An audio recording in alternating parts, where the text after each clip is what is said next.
You need me to do this, really? I would like to call the meeting to order for the April 24th, 2018 study session. Madam Clerk, roll call, please. The record will reflect that all members of council are present. All right. Do we have any questions on the consent calendar? Mr. Avery? I have none. Mr. Piotr? Mrs. Dixon? I have none. Mr. Herdman? I have none. Mr. Muldoon? Mayor Pro Tem O'Neill? None. And on myself, I have none. So I guess we'll go right to ideas for minimizing construction-related parking impacts in our neighborhoods. And I just want to take, before you get going, we have this in my community several years ago, this discussion, and with all the older homes in our city and people wanting to scrape them all the time, you get these good times in the economy like we have now, where everyone is scraping and virtually the neighborhood becomes a unbearable construction site versus parking, noise, everything. And I commend Councilman Piotr for bringing this up. His neighborhood is going through it. We were just at the opening of the Fribrary, and as I walked to my car, all I could hear were hammering and sawing, and as I walked maybe 100 yards of sidewalk. So that was just one street in one little place, and so I'm looking forward to our staff explaining what we can do about it. Thank you. Thank you, Mr. Mayor and City Council members. Tonight's presentation is as the Mayor stated, ideas for minimizing construction-related parking impacts in our neighborhood. I'm Simone Georgis. I'm the Community Development Director for the city, and with me I have Samir Gosin, who's also the building official. What we're going to start off first is just kind of talk about the amount of development that's going on in the city. And as the Mayor has mentioned, there's a lot of development. And the slide that you have in front of you shows active development projects that are currently under construction throughout the city. Now, this is not just one new house. It could be a small room addition. It could be a bathroom remodel. It could be a kitchen remodel to a full construction of a brand new house or dwelling unit. Off to the right of the slide, you could see the number of projects in each of your council districts, and there is a lot of projects under construction. Next slide is more south of on the peninsula, showing kind of Balboa Island and Corona del Mar, and you could see District 5, District 6. You know, the number of projects we have currently, and as of today, we have 2,452 different construction projects at different stages of construction. Now, each project requires a number of different subcontractors. And so typically, traditionally, you hire a general contractor, and that general contractor would hire a plumber, an electrician, a framer, someone to do drywall. So each trade requires staffing, and that staff drives their vehicles, and that's what we're seeing as far as impacts into our residential streets. I got a few slides here, just kind of show the general impact. And you could see typically contractors or subcontractors, they drive the trucks because they got a lot of equipment with them, trucks or vans. And you can see here on the left-hand side, you got a lot of trucks or vans. And on the right-hand side, you got a red zone. So again, this is kind of showing one of the impacts to one of our city streets. A few more slides showing, the number of vehicles that are on the city streets. I like the photo at the bottom. This is a cul-de-sac where they're kind of double parked and kind of the contractors trying to stage and bring all the trucks really close to their job site. And the reason is because you have equipment. You want to keep eye on your equipment, and you don't want to let that equipment, be subject to theft. And you can see here on that slide, how does that family on the left-hand side able to park out of their driveway? This is my favorite photo, showing the trash dumpster on the right with more kind of vehicles, more trucks on the left. Trash dumpsters are important because construction generates a huge amount of waste. You have waste from the lumber, you have waste from the tile, from the cabinetry, from the roofing materials. And the dumpsters are a necessity so that we can collect all that waste and send it either to recycling or to the dump. But here you can see how narrow now the roadway is, and how do our public safety vehicles go through that? So again, some of the smaller impacts. Again, more of the same photos that we've seen. This is just typical of the peninsula, the Balboa Island, and Corona del Mar. Again, photos of showing the trash dumpsters, photos of showing all the trucks and the vans that are related to construction. So I don't want it to be an attack on development or attack on contractors. And we kind of have to look at what's the big picture here. And so we put this slide up, and I took this data from Zillow and looked at what is our property values telling us. And this is just average home sales prices. In the last 6 years, our property values have doubled. And this is an important piece of Newport Beach. Property values is one of our economic engines for the city. And property values and the sale prices, it translates into property tax revenue. Again, showing here a slide showing our positive trend on property tax value, which is one of the most important parts of our revenue stream for the city. So I never wanted to seem like we're trying to attack the contractors or the amount of development. We just need to figure out what's the right balance for the community. And that's what this presentation is about, is just finding that right balance. And so we want to kind of share with you some thoughts about maybe limiting construction on Saturdays, how we can provide more education to the contractors, and I'll get into that. How do we look at enforcement and some additional signage for some of these job sites? So jumping straight into limiting construction hours, limiting construction on Saturdays, when we did this research, we sat down with maybe 5 general contractors that work on a number of different projects at once. Not just one project, but they have maybe 5 homes under construction, 10 homes under construction. And we talked to them about what their thought was on parking. And they too are having a hard time keeping up with the parking issues throughout the communities because they got a lot of subcontractors and their workforce personnel need to park somewhere. And so we asked them, what if we limit the amount of construction on Saturday? Is that going to hurt you, or is that going to be a positive? It was an overwhelming positive response to limiting construction on Saturdays, and that's from the contractor standpoint. Contractors feel pushed.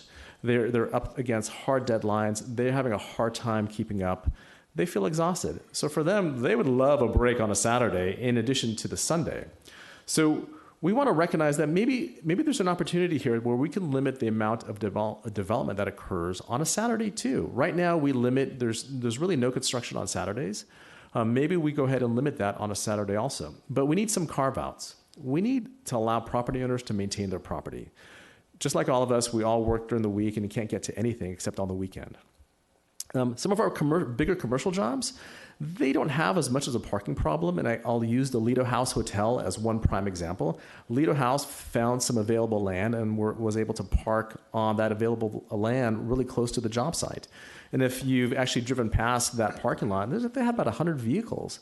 So that they were fortunate they had great parking available to them. So I would look at maybe a commercial project like Lido House Hotel and to not be limited on when they could build except on the Sunday. We need some allowances for emergency repair, and additionally, our public works department. We're going to launch the Fryberry too.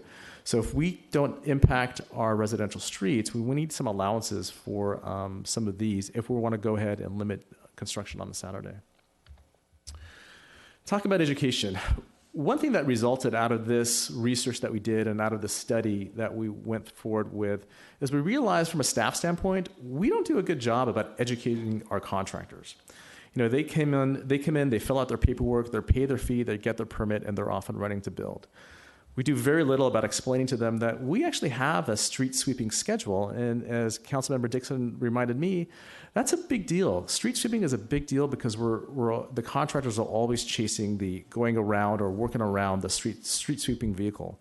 I think from a staff standpoint, I think we could do a better job about educating the contractors that there is a street sweeping schedule. They can find it online and we can direct them to where they find it. They don't even know where it is online. So we can do a better job of that.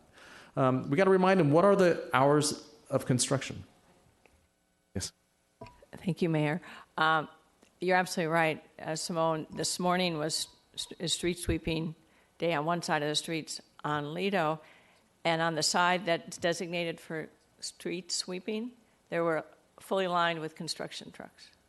So it's even street sweeping, and this is what residents are irritated by, is that the streets are not getting clean, and that's obviously water quality issue ultimately, but that's maybe enforcement, education, but they're now ignoring street sweeping. I've seen that now become more frequently in my drives around, so thank you. Thank you, Councilmember Dixon. We need to do a better job with explaining to the contractors federal holidays. You're not allowed to do any construction. Councilmember Herdman brought up the fact that on Balboa Island, they shut down the alley and without any notification. So we have a process for that. For any type of street closures or alley closures, they have to come into Public Works, and we'll be more than happy to work with them and get a permit issued. But we need to tell them that up front. We think there's opportunities to at least provide a good neighbor policy handout and communicate with your neighbors. They need information on how to contact their HOA. And I think, again, going back to education, I think that's from a staff responsibility that we can do better. Now, enforcement. Enforcement is a critical part with regards to the parking impacts. We think that there is some more opportunities where we can look at enforcement. We need to look at our contractors, our general contractors, accountable for their subcontractors. Right now, there's very little accountability of where their subcontractors park. So we want to look at that and say, is there an opportunity where we could hold the contractor more responsible? Councilmember Piotr brought up that maybe some type of progressive checklist is in order with the general contractors. So we're looking at creating a list where it's kind of a progressive discipline, requiring either a mandatory parking plan, or the contractors will have to submit to us a material delivery schedule, so we know what's coming, what's going out of job sites. Maybe we limit concrete pours to specific days, because right now it is pretty much a free-for-all. And so you can have a concrete pour on a street sweeping day when there's absolutely no parking available on any of the residential streets. So again, these are just ideas and thoughts. We're looking for council's feedback on that. And again, maybe we limit delivery on impacted streets. One question that we would have for the city council, we'd like maybe the council to weigh in at some point, is is there any interest in increasing the fines for parking citations for any of the residential streets that are undergoing severe construction? We think there's an opportunity for some signage on job sites. Simone, yes. Will has a question, sorry. To that point, are you suggesting, are you asking, is there interest to increase fines on all vehicles or just construction vehicles, or what are you thinking? So from a staff standpoint, we're asking the council, is if there's an opportunity that we can focus on construction-related vehicles, would the council have any interest in looking at it, kind of increasing the fines related to construction vehicles? Now, we'd have to go back and spend some time with our city attorney's office to make sure that is illegal. That's something that we can do legally, and we haven't kind of explored that yet. We just wanted to kind of get a little bit of feedback from the council. When was the last time fines for parking were increased at all?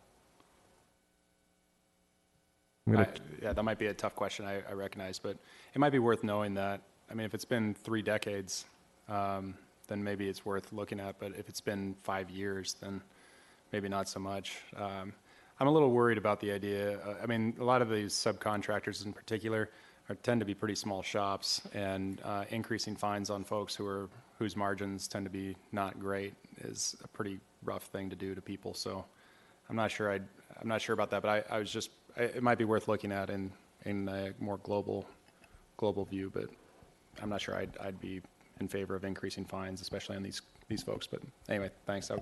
Thank you. Thank you. Any construction project that is going through a substantial remodel or new construction needs a job site fence, because we want to make sure it's not becomes an attractive nuisance.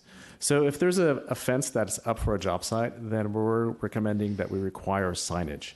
That signage is going to have the project address, because sometimes it's hard to figure out what the job site address is, the name of a contact person, who the contractor is, the contractor's license number, and the numbers to our code enforcement staff, our parking enforcement staff, and building inspection staff.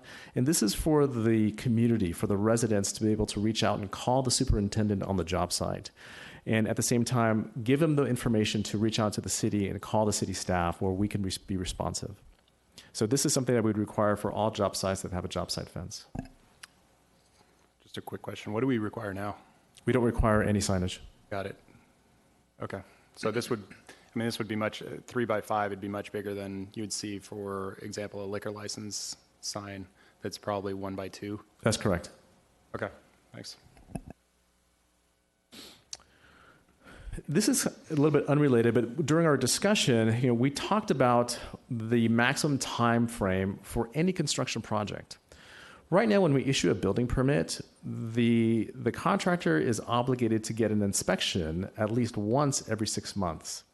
And in theory, a construction project can go on indefinitely. Now, we don't see indefinitely, but we've got a couple of projects that went on way too long. So we went back and looked at some of the other cities. What do they have as far as time limits for construction projects? And you could see there on the screen, town of Ross, who had a really complicated schedule, limits their construction to 18 months. City of El Segundo is 3 years, no matter what the valuation is. Santa Monica had a much more tiered approach. Anything over $20 million was required to have, was up to 4 years maximum. And City of Hillsborough, maximum was 30 months. So we went and looked at, what does our permit history tell us? And so for the most part, right now our active permits, we have 20 permits that are still active, and they're about 4 years old. Then when you get to 5 years, we only have about 7 permits. And again, anything over 6 years old, we only have 2 active permits, and they're legitimate. So, and again, this is what is currently occurring throughout Newport Beach. And again, reminding the council that we have about 2,400 construction projects online right now. So if the city had any interest in capping the extent of a building permit, we would recommend nothing less than 5 years. And so what are our next steps? Next steps is we'd love to get some feedback from our council members. We're going to work closely with our city attorney's office and see what kind of changes we need to make in our municipal code. And then we're going to return sometime maybe late summer with an actual item to be placed on the open agenda. And that concludes our presentation. Happy to answer questions. Thank you. All right, thank you. Councilman Herdman. Thank you, Mayor. That last slide that you just had up there on a construction timeline, I would really be strongly in favor of this. I'd like to recommend 3 years. And then the question also comes up about retroactivity and projects that are in that 5-year time period, the 2 permits that are in the 6-year time period. Does this go into, should it be approved, it would go into effect immediately, and then from that time on, there would be, if it were 3 years, they'd have 3 years to complete the project? I think you know exactly what I'm talking about. The one project that's up in Santa Ana Heights that's been going on for almost 8 years now, affecting property value all around the house and making life pretty miserable for the neighbors. Thank you, Mr. Councilmember Herdman. So if the city were to pass an ordinance limiting construction to 3 years, there would definitely need to be some language in the ordinance that would talk about these grandfather projects that are in the pipeline that are under construction. And that may be an opportunity where we can dictate and refine what the language is going to state, that maybe projects that are under construction they have to get it wrapped up within that 3-year period. And I'm assuming this would apply just to residential construction? It's up to the council members, the council's purview, if they want to focus on residential, or we could dovetail to commercial too. But just from my experience, some of these bigger commercial projects, they take a long time. Yeah. All right. Is that it, Jeff? Oh, good? I'm sorry. No? I do live in an area that's heavily impacted by construction now. I noticed when I sat down here tonight, I had an email from a lady who lives on Iris, and she couldn't make the meeting tonight, but the problems that she described in her email to all of us are similar to what all of us who live around construction experience. 19 nails in her tires and having to replace them, and cement on her sidewalk, inability to use her driveway. I know, and you mentioned this, and I thank you, but on the island in particular, especially when there's offloads of construction materials, we'll make a shot down our alley to find out we have to back up and turn around and come around the block. And then the other thing, which I mentioned to you the other day, it's difficult. What do we do about parking? Because a lot of these construction workers, their toolbox is their truck. I mean, they've got to have it on site with them. So it's a dilemma. Yeah, it's a real dilemma, especially in impacted areas like Balboa Island. But something needs to be done. Thank you. Okay. Sorry. Thanks. Councilman Avery. Thank you, Mr. Mayor. I think everybody wants to get a job done as quick as they can. The contractors do, the homeowners do, a business does. Things come up, things happen. I wouldn't want to get too draconian on, even if you set them at 2 years or 3 years, things happen, as you know, and I'm sure you've seen it, where all good intentions, but there's just issues with the project and it goes on.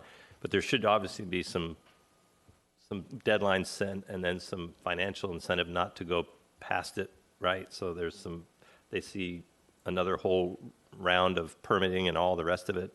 That's no fun for anybody. That's a pretty good deterrent, I think.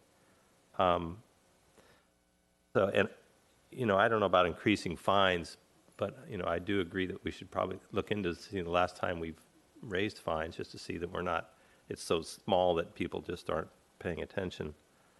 And the sign is a great idea. A sign that's really large like that. The neighbors can see and they see numbers to call. That makes all the sense in the world. My experience has been neighbors tend to police, they talk to the homeowner and they say, what's going on and can you do this? Can you, keep the site cleaner? Can you sweep the street down? And I think if people are respectful and you ask those questions, I think most neighbors want to comply, and then obviously they have a remedy if someone's just not complying at all. But I think the reality is we're just the victim of prosperity here, and it's just it's on fire. The town it's really something to see. I've never seen anything like it in all my years here, and I know we all feel the same way. And there's no other way to build a house except to have construction workers and lots of trucks and tools and noise and the rest of it. But I'm totally supportive of the Saturday off. I think that helps neighbors. It helps, I didn't even think about that the construction crews and the contractors would like it as well. I assume that's the majority of them anyway. And it does cost the homeowner more money to build that house, though, if he's just taking more time to get it done. But neighborhoods need relief from all this. So that seems to me the biggest thing that could happen that would make a difference for people. Thank you. Thank you. Councilwoman Dixon. Thank you, Mayor. To follow up on that last point, and then I have others, Simone, you and I have talked about the Saturday situation, and maybe you'll elaborate a little bit more on your conversations or your focus group that you did with the construction companies, because they're paying their workers overtime, number one, so that's an increased cost to the homeowner, and they may or may not want to pay that. But when you look at over the period of the normal construction, it's probably a few days extending maybe a week in the overall construction process. And obviously I'm not in the business, but maybe it wouldn't be so onerous. But given that, if I stand on my front porch, there at this right now, and this has been true for the last 2 years straight, there are 6 various stages of construction going on within my view of my front door. And these are on Lido. A lot of people, the new style of construction is to go subterranean, so that really extends an entire year to a construction project. So I had the Lido Isle Community Association annual meeting was a Saturday ago, and so I was speaking, and I asked for a show of hands on this issue, and it was 150 people, and every hand went up. But there are different levels of burdens. People would want relief, at least from masonry sign on Saturdays, because that's such a loud, screeching noise. Maybe quiet electrical work is not so noisy and would be more tolerable. The parking I mentioned a moment ago about making certain that the construction workers recognize street sweeping days and red curbs, because I see off my front door everyday construction trucks parked in red zones, and they're not being ticketed for the most part. So it's really just enforcing existing codes. Let me see what I was going to say. Flat tires. We've had 3 flat tires in a month. And trash. They drop their trash, their cigarette butts. So maybe just enforcing litter laws, parking rules. I'm not really looking for new rules or new laws, much as enforcing what we have. And giving people, just as you have on your sign, was that 3 by 5 inches or 3 by 5 feet? No, it was 3 by 5 feet. Okay, that's Yes. a good size sign. Yes. I have found when I go around in a very friendly way, they don't know who I am, the construction people, and I just say, I'm a neighbor. Can you just ask your people to clean up and watch for the nails? They want to be nice. I haven't encountered anyone, a construction worker, who is not willing to be just a good neighbor. But I think the steady stream. Oh, one other thing on speed. This, again, existing regulation. Obviously, hours of operation begin at 7 a.m. If they want to find a place to park, they arrive at 6 a.m. And then they're backing up into their parking spot if it's parallel, and you hear the cling, cling, cling.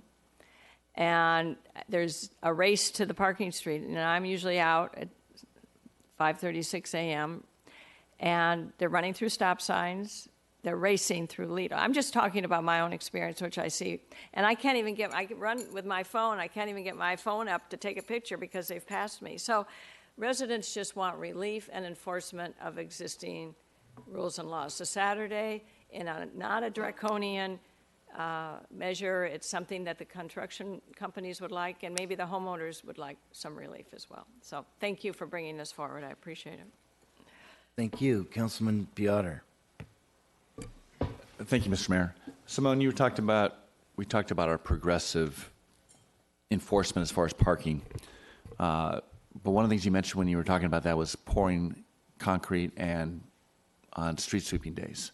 So you were thinking that it's good or bad? No, it's definitely bad.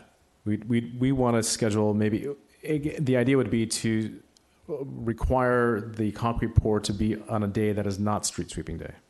See, I'm thinking just the opposite. If they have street sweeping in front of their project and they can set their pumps up and everything in front of the project, then they don't take up parking when they're actually pouring.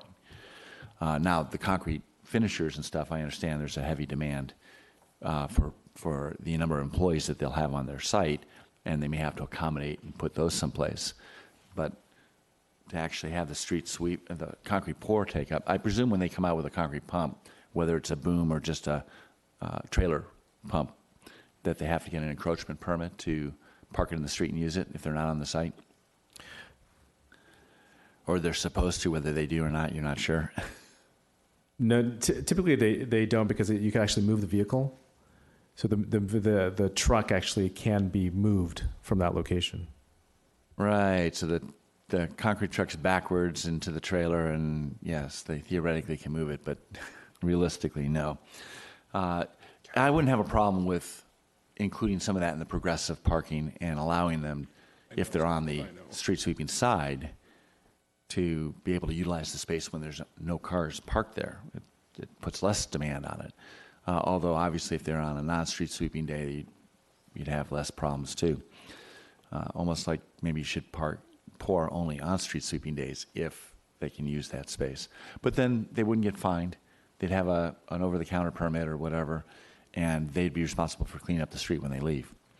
And the progressive, just to put a little bit more emphasis on it, you know, if there's one construction project on a site, on a block, that's an impact. But what's really bad, like Councilwoman Dixon was indicating, is that when you get several construction projects on the same block, one project may not have been a huge burden to absorb, but when you get 2, 3, or more on the same block, you have a huge burden. And so the reason that I like the progressive checklist, it would leave it up to the building inspector to sit there and say, hey, look, you've got 2 on the site now, or 2 on the block now, and you've got to provide a parking plan. Where are you guys going to park? And maybe as simple as on street sweeping days when there's only half the parking available, we use this lot over here and we shuttle back and forth. but the rest of the week they don't have to. And that third project gets in there, then maybe they all have to limit to, 2, 3, 4 cars. And you're going to have to come up with a permit system, and they should be the ones to pay for the cost of the permit system. But I like the idea of leaving it flexible so that we're not putting a one-size-fits-all, you got to do this, when there are going to be situations where they don't need to. But the big deal here is that we're not forcing an impractical and sometimes just untenable position on the neighbors, because they didn't choose to have 3 construction sites going at the same time on their block. So they shouldn't be the ones that have to pay that penalty. So how we come up with that, how it's progressive, the different options that we have will be key, I think, in coming up with something that's practical, that works, and solves the problem for the residents.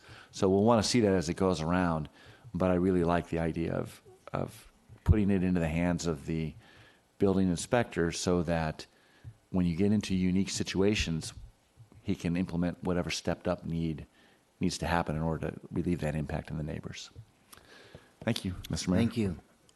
Mayor Pro Tem O'Neill. Sure. I'll start with the signs. So a couple things. One of them is I definitely recognize what a big problem this is in CDM, especially the island, and then definitely on the peninsula. Huge problem. It's not quite as big a problem in District 7, where just about everyone is behind gates.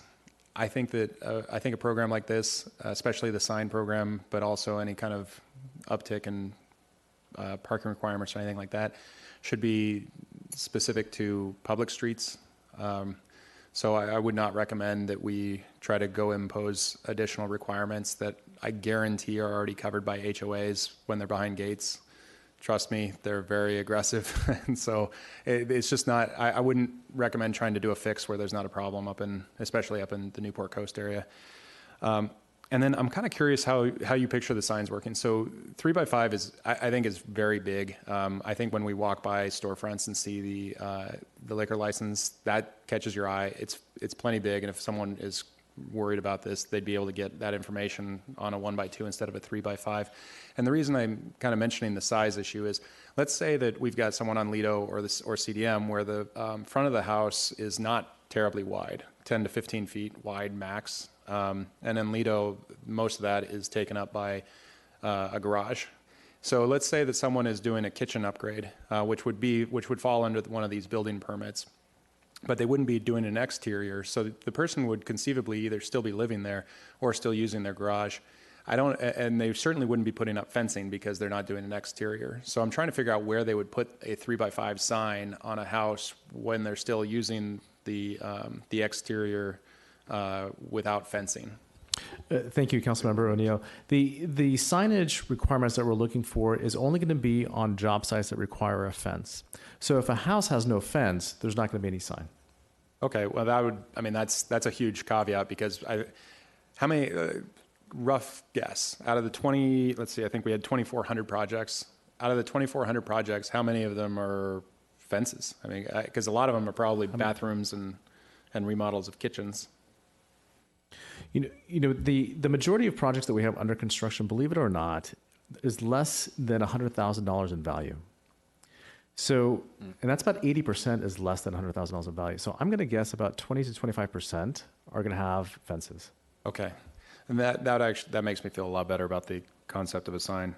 All right, I agree. Enforcement is a big deal, so we ought to just talk with our code enforcement, parking enforcement folks. I think our parking enforcement is an outsourced position, so it's worth discussing this issue with them. However, whoever has the main contact, it would definitely be worth having that conversation, especially on red zones. I mean, that's a huge safety problem. And then, Councilman Piotr, I want to make sure I understood, because one of the thoughts that I had also was the concept of a special permit system, where if you know that you're going to need 3 spots for subcontractors, maybe the homeowner pays for a special permit parking. But if we did that, does that require Coastal Commission? It probably does. So if we created a contractor, if we created a special permit that requires that, it's similar to an event parking, where we shut off 3 parking spots for a contractor in front of the house. Yeah, it's likely that it would, but it's probably worth exploring with them to get their thoughts on it. Okay, all right, thank you. Mr. Mayor, a quick response to that. You know, because we could make the permitting on the parking for the contractors part of the building permit process, and it's not really a parking, I mean, it deals with parking, I question whether Coastal's going to need to be involved with it, or to what extent. Again, I don't look at this as a parking issue as much as it's part of the parking plan as required by the permit. Anyway, thought. Councilman Herdman. Yeah, thank you, Mayor. I just want to give me my final input. Councilman Piotr, Councilwoman Dixon, myself tend to be in the areas where they're most impacted by what we're having a discussion about this afternoon. Just want to reiterate my support of a construction timeline and then dealing with the retroactivity issue with that. Saturdays off I support very much. The sign on 25% of the projects I think is an excellent idea. It's a sign that needs to be able, a lot of the areas we're talking about are very impacted by parking. So if you're driving by in your car, you need to be able to read that sign from your car, from the street. I would not be in favor of fines. I'm much more in favor of enforcement. And then consider some thinking about staging areas as opposed to, even though a few minutes ago I said a construction guy's truck is his toolbox. I'm thinking in particular about the construction of the Little Island Bridge and how there was a specific staging area and it had very little impact on us on the island when the bridge was being built. So designated staging areas possibly for construction that goes on. Thank you. Thank you. So I had a little input on this. I'm just wondering, the other city that went through this in a horrible way was the Emerald Bay when it burned down, and everybody had to rebuild. Everybody. It wasn't just one. It was everybody. I wonder what they did. Is there a way that we can just chat with them momentarily and say, how'd you do that? I mean, Absolutely, Mr. Mayor. We'll definitely reach out Yeah, to Emerald Bay. and I have a contractor there who built most of them back, and I will be chatting with him.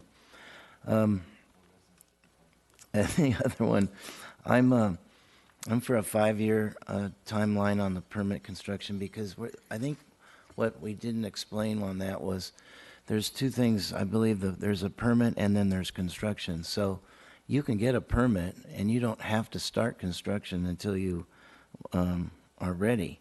So I think we need to understand the difference between having a permit and having a build. I know personally, I got a permit and I waited, I think, 2 years because the recession came, and I didn't have the whereabouts to do what I wanted to do until the recession was over. So that concerns me a little bit. It's just so daunting to go out and get all those permits and all the engineering, and you just don't want to go through that again.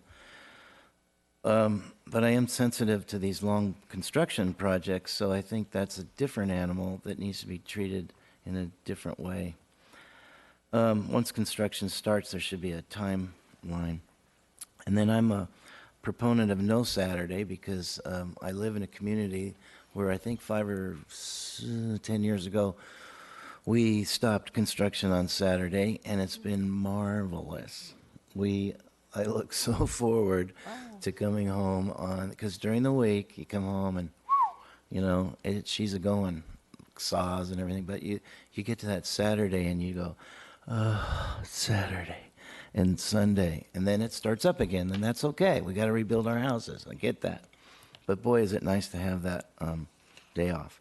So, I think, just have one more I'm question. sorry. No, that's okay. Just to restate, to be clear, I too support no Saturdays.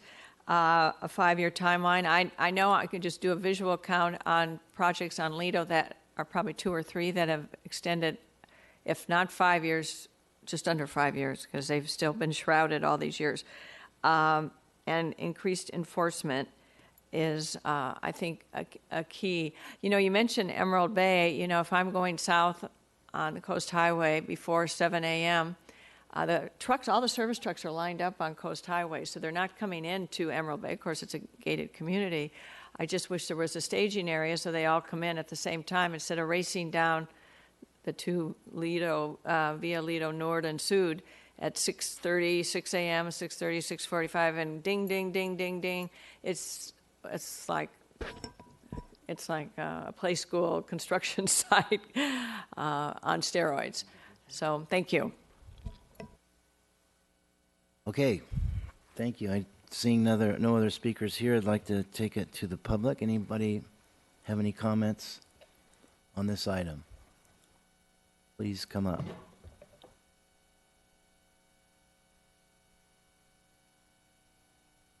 W.R. Dildine. I've been a property owner here since 1965. 1965 and 66, I was involved in the construction of 5 duplexes. On Balboa, 4 of them on Balboa and 1 on Cypress. We didn't even have paved alleys. This was the first time I had been in real tight construction, but we had problems back then. The biggest thing I'd really like to address, I probably spend 4 to 5 mornings at 6 o'clock down at the local coffee shop watching the traffic go by. When I saw Councilman Dixon's town hall meeting, those photographs that he has, I says, those are commercial vehicles. They're in construction. How come they don't have their names on them? It's in the law. It's in the Business and Professions Code. Those trucks we do see going down, there's usually 2 that have their names. There's 2 people in them. In the organized labor, and it's a heck of a lot different from what my dad was in it and I got started.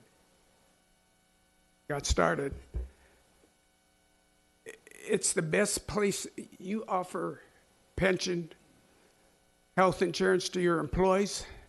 The unions do. I remember during negotiation, let's give them $10 an hour. Oh man, what would they do? Put $1 on wages and the rest of it in retirement and health and welfare. It's to both of our advantages, you know. But I think there's also and Simone, when he was at them, I was sitting next to him and I says, are you familiar with this form? Building Department complaint to the Contractor State License Board. What? You've used 2 of them?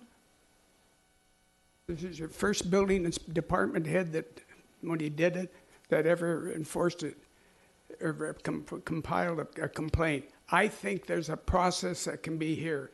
One of the things that troubles me is years ago when I took on my permits, all the subcontractors were listed on them. We never see a listing of subcontractors. Potential loss of city license fee to the city. Early on in Orange County, when I got started, we didn't want our names on our trucks because I bet I had as many as 7 different city licenses at a time. And the other big problem was we had 7 different codes. And everybody was different. But there's a lot of things I'm willing to sit down with some people and having experience. Fire mentioned, I remember the Painted Cave fire in Santa Barbara. I was up in North Santa Barbara County. It's a mess. But remember, everybody that complains, the hospital they were born in, every roof they've ate under, every roof they've slept under, every roof they've shopped at has been an inconvenience to somebody when it was built. Don't pick on the construction industry. I have 2 degrees, one in engineering, the other in real estate and code enforcement at the community college level. So I have always been a stouch on the other side from what labor has, but there's a lot more communication between the 2, and I'm proud to say my 30 years in Sacramento represent the construction industry against your public sector. We're in education. Thank you. Thank you. Next speaker, please. My name is Terry Jansen. I live on Balboa Island. I'm a past president of the Balboa Island Improvement Association. Councilmember Dixon, I think you have the record. At one time on my street, I had 6 houses under construction. In 2 years, I had 9.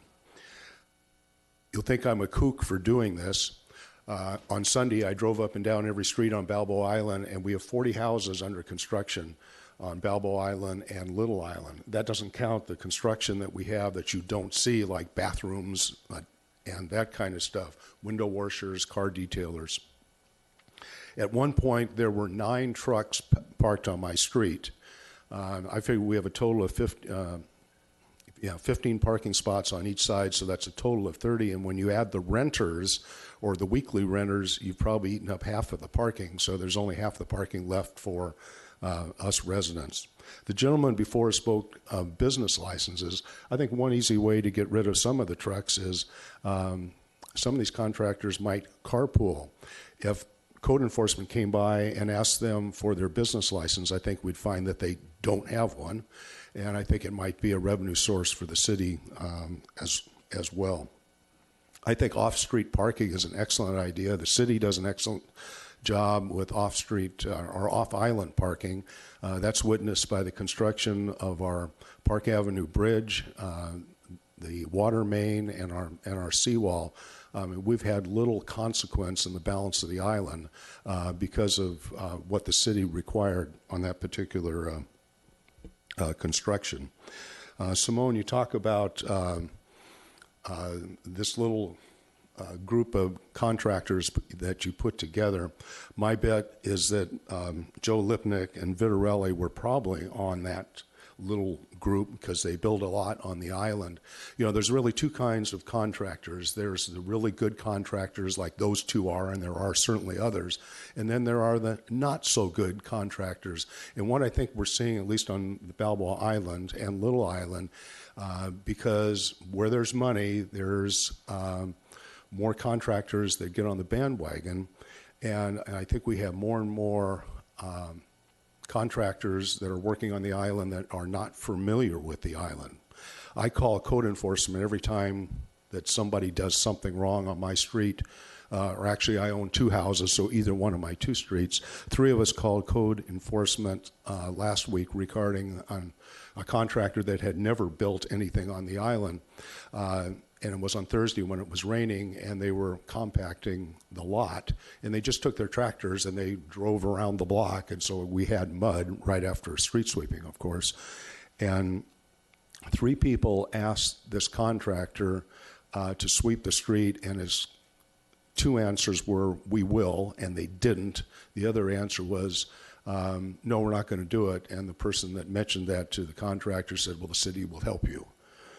So we would appreciate some kind of code enforcement. And the last point that I want to make, somebody told me this, and I don't know if this is true or not, but at some time in the past, the city limited the number of major construction on each individual streets to a maximum of 4 on Balboa Island. Thank you. Thank you. Next speaker, please. Mayor Duffield and members of the council, my name is Jim Mosier. Regarding that slide about the long-running permits, I think I've heard here today that once a permit is issued, if the construction is being actively pursued in some way, the permit goes on forever with no required end date. I think that's what I heard. And I was wondering if we could get clarity if there's a difference in our current building code between that and a circumstance where construction starts and then stops, as sometimes happens, or doesn't begin at all, and there's a lapse and the construction is not going on for a week, for a month, for a year, as sometimes happens. Are there not different rules about that where the lapsed construction actually has to actively ask for an extension from the city building department, and the city building department has to grant that extension? And should the council perhaps be reviewing the rules for that and how freely the extensions are being granted, and what the standards are, if we have any standards for when one should be and should not? And of those 2 permits that have been going on for over 6 years, is not one of those perhaps the Balboa Theater, which is an instance of something that was proposed to be started, maybe started a little and then lapsed for a very long time? Thank you. Thank you. Are there any other speakers? Seeing none, I'll bring it back to the dais here. Councilman Dixon. Thank you, Mayor. I just have a quick question. When Mr. Jansen brought up the issue about business licenses, do we require all workers, does the city require all workers who conduct business and their workers and subcontractors to have a business license with the city of Newport Beach?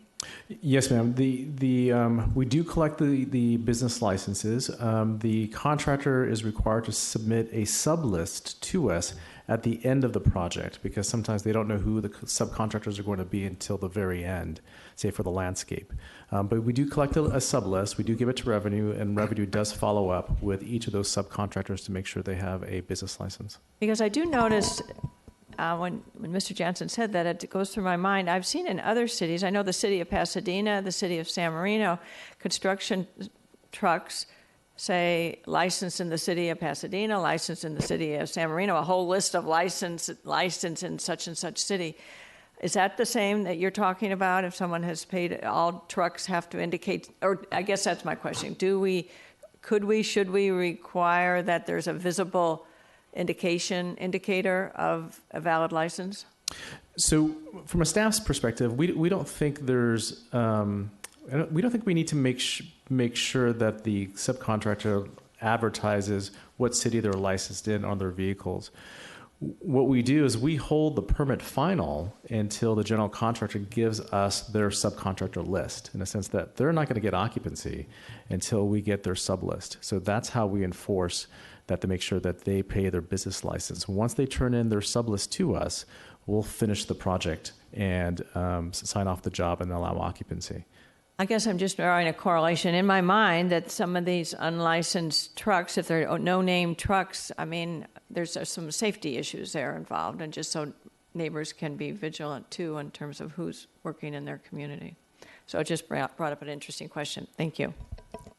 Thank you. Councilman Herdman. The numbers that you put up earlier, those were just residential projects, weren't they? Councilmember Herman, are you talking about the map that shows all the projects? No, I'm talking about the list of projects that showed current and 5 years out and 8 years out. And is that the slide that you're talking about? Where? There you go. No, back it up even more. Current projects within our city.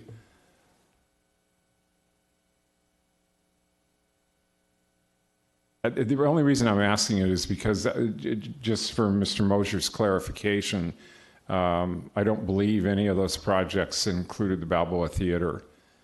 Oh, I'm sorry. Yes. Yeah, there you go. No, those projects do not include Balboa Theater. And in order for a project to keep going and going and going, like two of these, as a matter of fact, all the property owner has to do is just renew their permit every 6 months and show evidence of having done some work. Is that correct? There's two ways to extend a permit. First is inspection.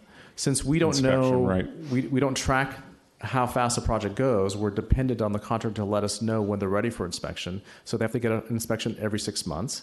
And as the mayor experienced, you could always request an extension from the city, and Samir Gosen here is the building official, will make that decision whether to extend a permit or not. Okay, thank you. Thank you. Seeing no other comments up here, staff, are you comfortable from what you've heard? Yes, Mr. Mayor. Thank you. Great. All right. Then we'll move along to the next item, presentation, which is the Newport Beach Sister City Association. And we're going to, who is representing? Please come up. Thank you. Good afternoon, Mayor and members of the council. I'm Tim Heatherton, and I'm here with Sherry Penn Myers from Sister Cities. And she has brought a delegation of French youth and dignitaries today, and she's going to give a little talk. Can you elaborate on where they came from and all that kind of thing? They came from our sister city of Antibes, France, and we've been in the process for 9 years to restart this project. And so for 9 years, I've been going back and forth, and this one was successful, so we brought back 15 students. They're staying with 10 families here, and we have 3 adult chaperones that are staying with hosting families too, so they get the experience of being hosted. We've had a relationship with Antibes, France for 28 years. In 2010, I think some of the members came out and celebrated our 25th anniversary. They were here for about a week, and we had a lot of activities going on. And so our students spent spring break. So we arrived on April 13th and stayed until the 20th. And then we all flew back, all their kids and our chaperones flew back together on the 20th. And today they attended school. We've had a few activities ongoing, but we hope to keep this exchange ongoing because it had flourished up until 2009 for several years. May I bring up the members?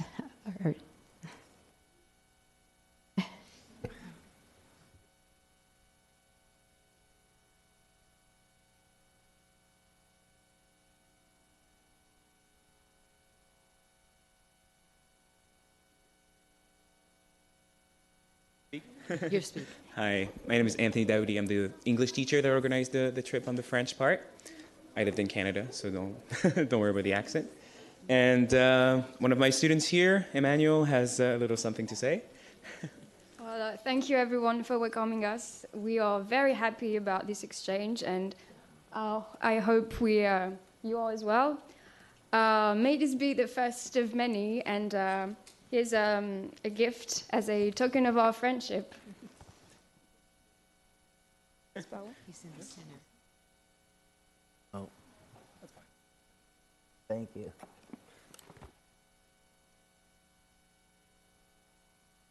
Yeah, we're very excited about this exchange. It's been 2 years in the making for us. It's a lot of work for us teachers to put together all the activities, but the kids love it. It's a great experience for them, and so thank you for welcoming us.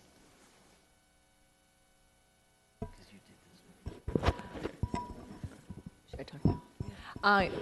Good afternoon. Hi. And welcome to the students from France to Newport Beach. I am pleased to say I attended, was it the 25th or 20th anniversary? 30th anniversary of our sister city association, Newport, the city of Newport Beach and the city of Antibes, France. I was honored to be there.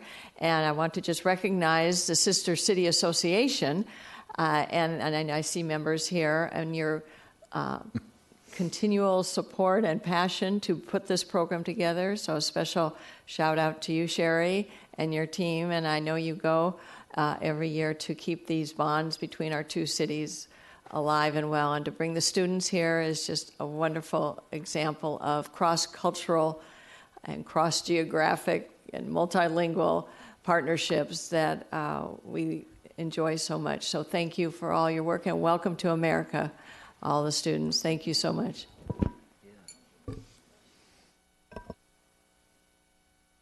So we have some presents for you guys. There's some permits for parking in case you want to do any construction.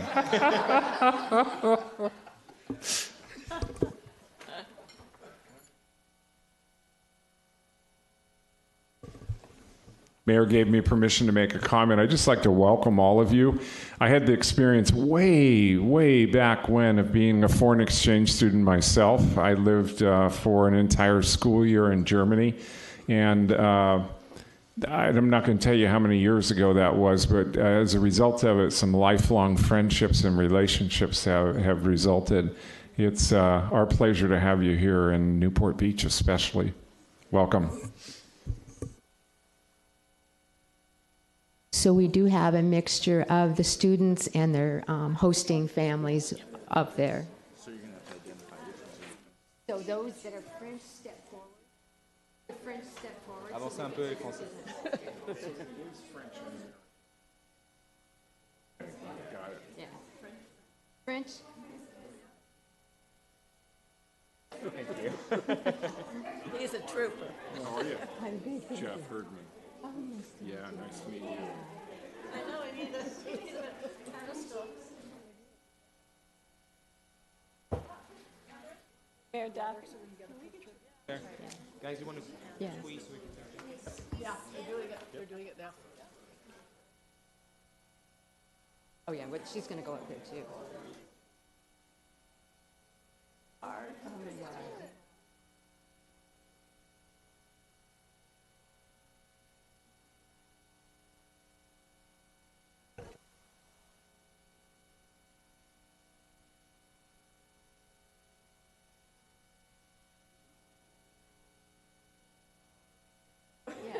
Mayor can stand up.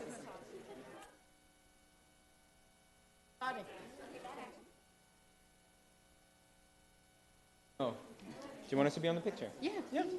All right, please. How are you? Come to person, sir. Go for it. All right, so how can... Yeah, please. If everybody stays still, I'm going to pano. Everybody has to freeze. Connie, say freeze. Freeze. Oh, what?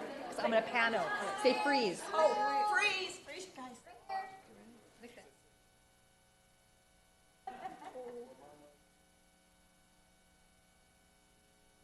Might get them all. I can't. Can you move in just a little bit? Anthony, we can't see you. Do one of those panoramic pictures. That's what I tried to do. That's why I said freeze. That's what I'm doing, but I gotta...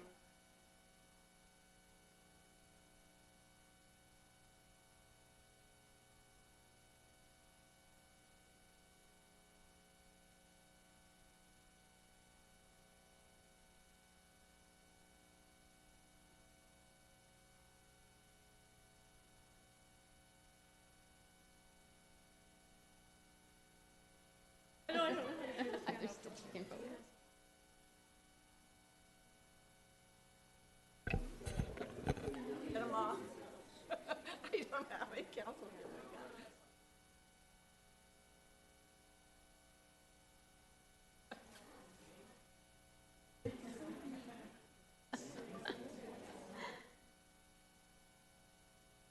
Did you get them? Okay. I guess one more. All right, there we go. Thank you. Well, thank you so much, very much. Thank you for the opportunity to bring the students here. Thank you. I do have one question for the group. One question. I'm wondering, hopefully, they had an opportunity to go on a Duffy boat. They're doing that on Monday, Your Monday. You'll have arranged for a boat trip for them on Monday. All right. Yeah. Because, thank you, thank you. I would like to help with that if I could. Thank you. Good luck. Thank you. Thank you. Thank you.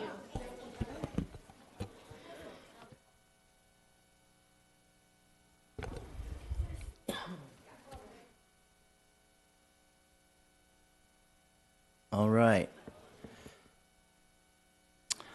We will now have public comments on agenda and non-agenda items. Please come forward.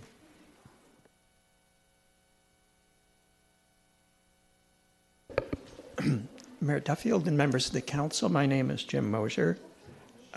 Since the public thought that the city council was just embarking on the likely very lengthy process of finding a new city manager and doing so with complete transparency, it was quite surprising to see the announcement on the agenda when it came out late last week that you might, between now and the evening meeting, be actually discussing candidates, and it says here making an appointment.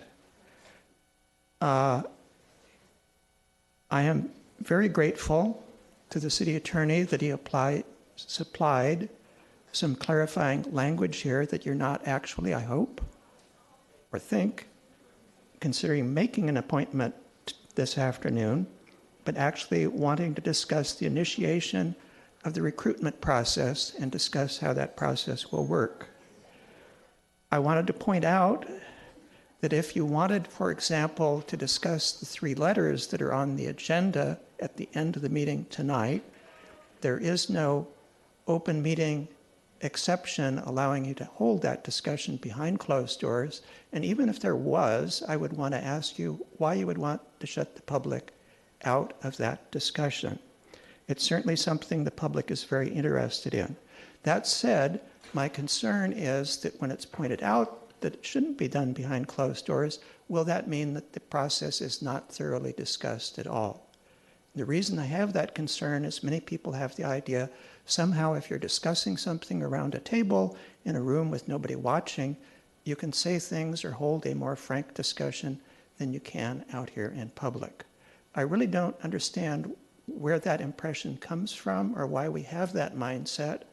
I know when the council was discussing a couple of years ago the idea of televising the planning commission meetings, that was mentioned as it would be the end of the world if the whole world was watching the Planning Commission meetings, somehow they would be very different than if they were held here with a very limited audience. In my observation, there's been no change at all, no difference in the discussion in the way the Planning Commission comports themselves. So I would ask you to reflect on that, and whether or not there was an exception, ask yourself why the discussion you could hold for 2 hours in that room could not be held tonight in public with the public watching here in this room. And if you think you can, I look forward to thoroughly discussing those recruitment applications from those firms tonight when you come back, and you'll be all rested up because you don't have to spend 2 hours here arguing in the back room. Thank you. Thank you. Are there any other comments on this?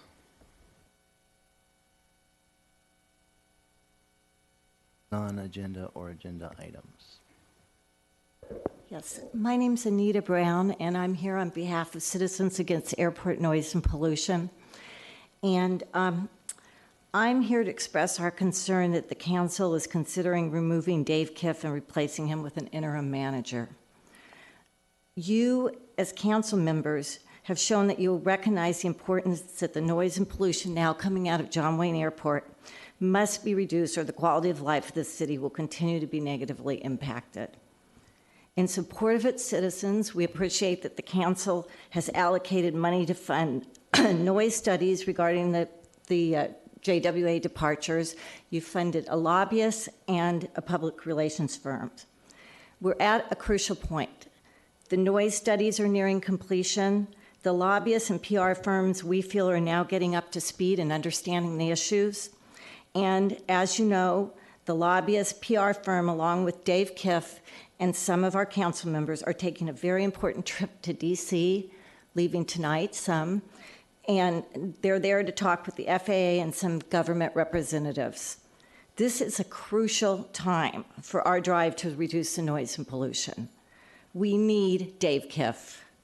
Removing him from the equation now can set this whole process back at a time when we are finally getting set up to make some impactful changes. The funds you have allocated need good representation. Dave Kiff is very knowledgeable, he knows airport issues, and he is an effective manager. He is so needed in our quest to bring back a better life quality in Newport Beach, especially now. This is a crucial time.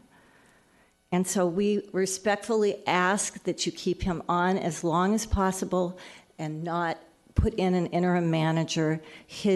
You've allocated these funds, and I know you want the best result for your funds, and having him there is going to make a big difference. We don't need to be teaching somebody at this time.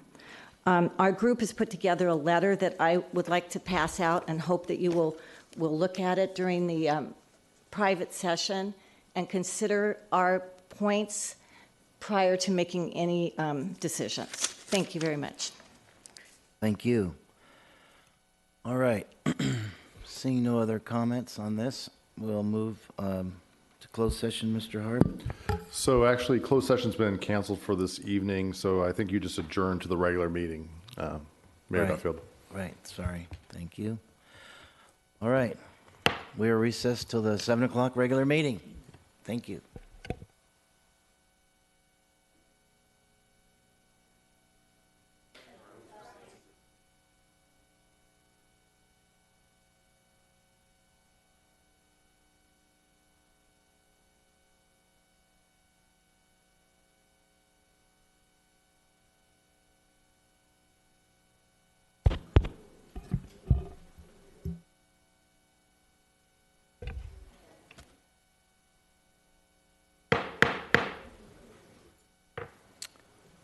I'd like to call the meeting to order for the April 24th, 2018 regular meeting. Madam Clerk, roll call, please. The record will reflect that all members of council are present. Thank you. We're going to have an invocation by Councilmember Piotr and pledge allegiance by Councilmember Avery. You will join me in prayer. God, we thank you that we can come before you and do the business of the city and the business of the residents. God, I was reading this morning where it talks about we sow what we reap. Give us wisdom in what we sow, and that we would reap accordingly. And we ask these things in your Son's name. Amen. Over your heart and help me with the pledge. I pledge allegiance to the flag of the United States of America and to the republic for which it stands, one nation under God, indivisible, with liberty and justice for all.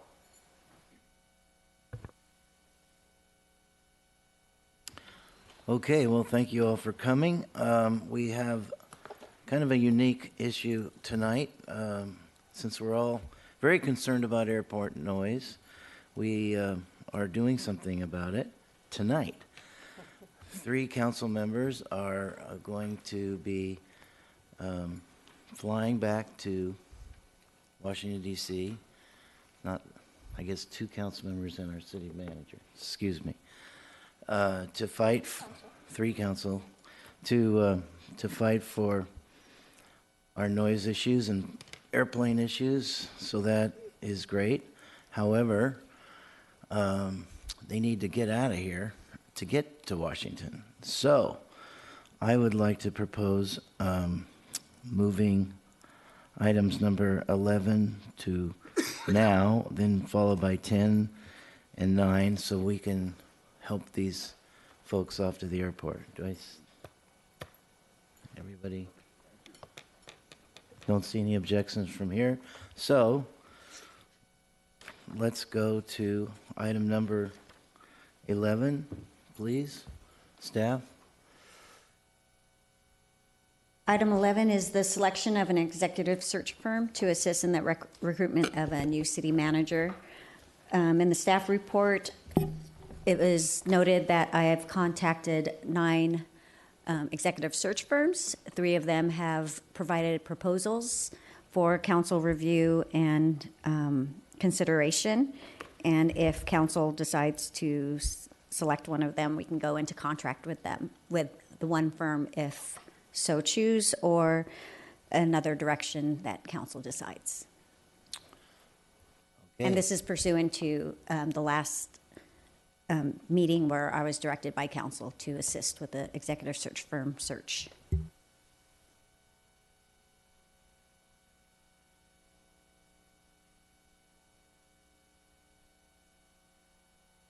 you like to comment on something? Sure. Councilwoman Dixon. Is there going to be a staff? I thought there would be something else, but I guess not. No? Councilwoman Dixon. Well, thank you. Well, just to clarify, maybe I would like to make a motion to table this item until the next meeting, because we would like, at least I would like, that the whole council would together interview the firms, and the best way to do that. And perhaps also, I'll add a second point. I'm surprised and disappointed that there are only 3 firms responded. So I'd like to understand what the process was, and maybe it should be more of an official RFP type process, so that I know you contact 9 firms, that's great. I just would like to see the responses, if possible, from more than 3 firms. So that's how I'll leave it. I'm just not ready to make any selection, and we have not met them, or we've just seen what's in the proposal, but I think we should be talking to them. That would be my... Mr. Mayor? Mr. Mayor, I will second the motion to table this. All right, are there any comments up here? Table or continue? Well, then I could correct my motion to continue to the May 8th meeting, and during the next 2-week period to initiate an RFP process. Okay, I'll second that correction. Right. Are there any comments from up here? All right, then we'll go out to the public. Are there any comments from the public on this item? Good evening, Council. Denise Oberman. Yes, I agree. I think that's a sound judgment that the Council interview the search firms. Also, I think the public should be made aware of what the job specifications are and the criteria. There's been a lot of murkiness around this whole issue, and this is an extremely important position, and it may well need to be. This is a time to take a careful look at what this position needs to be, and then to be able to align the candidates and evaluate the candidates relative to what the position should be. Thank you. Thank you. Any other speakers? Susan Skinner. As a nation, we are committed to the rule of law, but it appears that our city council does not share the same commitment to follow the law, particularly for Mr. O'Neill, who ironically won his council seat on a platform of ethics in government. The rule of law seems to be an antiquated notion that can be discarded at will. The process that has brought us to this point of selecting a new city manager has involved serious violations of the Brown Act and an undermining of the public trust. Your actions have been hurtful and deceitful and deserve the harshest condemnation possible. It is my personal hope that this action will end the political career of Mr. Muldoon, Mr. O'Neill, Mr. Duffy, and Mr. Piotr, and I will do my best to ensure that that occurs. So now we get to pick our next city manager. The Jungle Drums say that you were planning to put in Mark Denny, the city manager of Dana Point, into this position. Mr. Denny's resume includes a conviction for voter fraud and exactly 10 months of experience as a city manager. One city official in Dana Point politely described Mr. Denny as, quote, learning on the job. Well-placed sources have told me that you are planning to install Mr. Torres, our assistant city attorney, not manager, but assistant city attorney, into this job as an interim position. Mr. Torres' resume includes no experience as a city manager. My own experiences with Mr. Torres have been less than satisfactory. According to the terms of Mr. Kiff's new contract, naming an interim city manager means that he is immediately put on administrative leave for the rest of his contract. It is hugely ironic that you claim to be fiscally responsible but are willing to throw away money on severance pay and administrative leave pay in order to ensure that Mr. Kiff is no longer in charge. One can only ask why you are so intent on removing Mr. Kiff. My personal opinion is that his high moral standards conflict with your own unethical behavior, and that makes you uncomfortable. You promised to make this process transparent and then planned a 2-hour closed session meeting to discuss the replacement as Mr. Kiff. This is another Brown Act violation, a fact that had to be pointed out to City Attorney Mr. Harp, who should know this stuff cold. Perhaps he even did tell you that it would be illegal, but as an at-will employee who only keeps his job as long as you like him, he may not have pushed the point. The Brown Act allows closed sessions to discuss confidential information about litigation and personnel issues, but case law is absolutely clear that a discussion of how to replace the next city manager is not justified for a closed session discussion. Transparency is not a discussion behind closed doors. It is beyond obvious that the Human Resources Department is the best equipped group to direct the search for the next city manager, but you refuse to do what every other Newport Beach City Council has done in the past and in this situation. Mr. Piotr adamantly refused to even consider having Human Resources do the legwork, but assigned it to the city clerk. Like Mr. Harp, the city clerk serves as an at-will employee and only keeps her job as long as she keeps you happy. Might this be a reason you wish to manage the search for a new city manager? As you select the executive search firm tonight who will bring you city manager candidates, keep in mind your prior promise of transparency. Newport Beach and Dave Kiff deserves better than what we have gotten from you so far. We deserve an experienced and ethical city manager, not a political crony. The whole city is watching your next action. I, for one, will make sure that they remember it in November.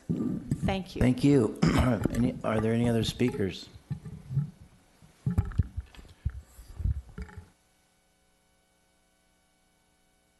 Good evening, Mayor Duffield and members of the council. I think I think of you as my friends. I'm sorry. Just would like to say that I plan to speak at a different time, and I will later on. But for on this particular issue, I really appreciate what Councilwoman Dixon has said, that this is something that we really ought to give some time to. it doesn't make sense to just rush into it. And I certainly hope all 7 of you will be doing the interviewing. It seems like it's the only thing that's fair for our city, and we were promised, I thought, from more than Councilwoman Dixon, I thought maybe you all agreed with her that we should make this as transparent as possible to kind of pull the city back together again. I mean, Councilman Avery has said such a thing as we want to try to bring us together, not separate us. And I think a little bit of a delay for the next meeting certainly would be one of those things that would help to bring us back together. Thank you. Thank you. Next speaker, please. Mayor Duffield and members of the council, my name is Jim Mosier. I agree with the recommendation that this item not be concluded tonight. It's clearly not ready for prime time. I'm not quite aware of what your time constraints were.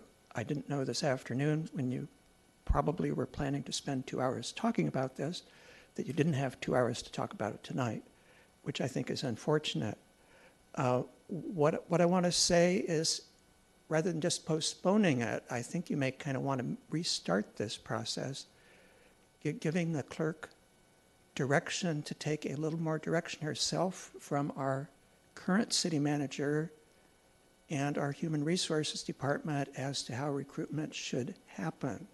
As she herself told you, and as a clerk, she is wonderful, but she does not have any experience in this particular field, as she told you. And this is all, it seems to me, highly irregular. The staff report is extremely sketchy. It uses the term RFQ, which could mean request for quote, or it could mean request for qualifications. I think it means here request for qualifications. Normally that's something that goes out in writing so the public and the council know what was asked of these firms and when it was asked of them, what kind of deadlines were imposed. That seems not to have happened here. Once you find qualified firms, from my vague understanding of our city's contracting process, you then ask them for proposals, and you don't just ask them to tell us what we should do, we tell them what we want to do and how they will comply with that. And normally, this is not a high dollar amount contract, but it's an extremely important contract for the city. And normally, in past recruitments, the city council participated in preparing what the RFP, what we want done. And then we got proposals back from firms first qualified, and then their suggestions of how it should be done. I don't see anything happening here.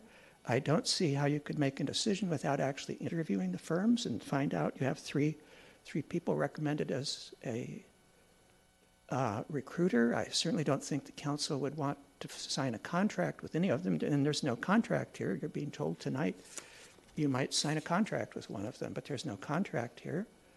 I would certainly think you would want to meet the person you're making the contract with before you do that. So it seems way premature to be doing this, and it doesn't seem to be done in the usual well-considered way that our city manager has set up through the structure that we have. So I think you need to get instruction here for more advice from the city manager and the human resources department on how a proper recruitment should be done, because this doesn't look like it, sorry to say. Thank you. Thank you. Are there any other public comments on this?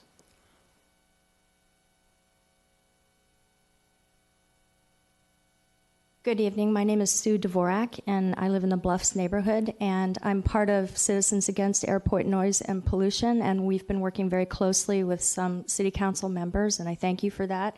We've also been working very closely with Dave Kiff, and we think it's really important that he is able to stay on during this time when a lot of issues are coming up with the airport that you guys are all working on and that we're working on with you, especially with regard to your trip to D.C. and Dave's trip to D.C. For airport issues. And so we'd like to very much be in on the process and keep it transparent and have some representation when you pick the firm that's going to pick the new city manager, along with airfare and AWG. So that's our request to you, and I hope that you'll consider it. Thank you. Next speaker, please.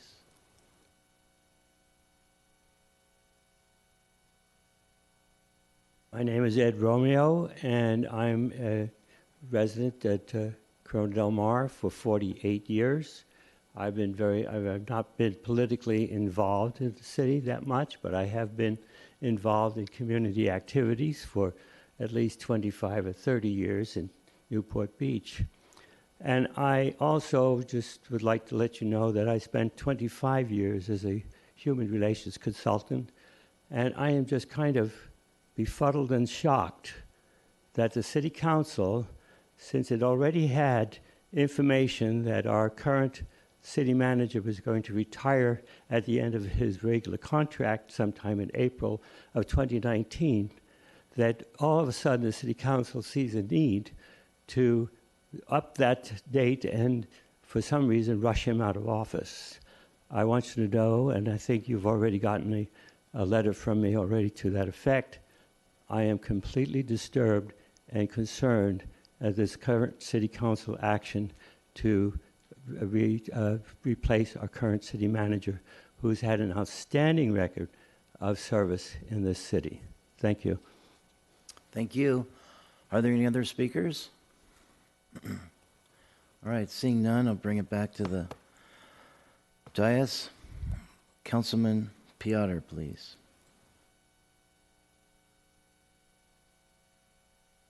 Try this again. I'd like to offer a substitute motion. I'd like to propose that we do this similar to how we select or vote for commissioners.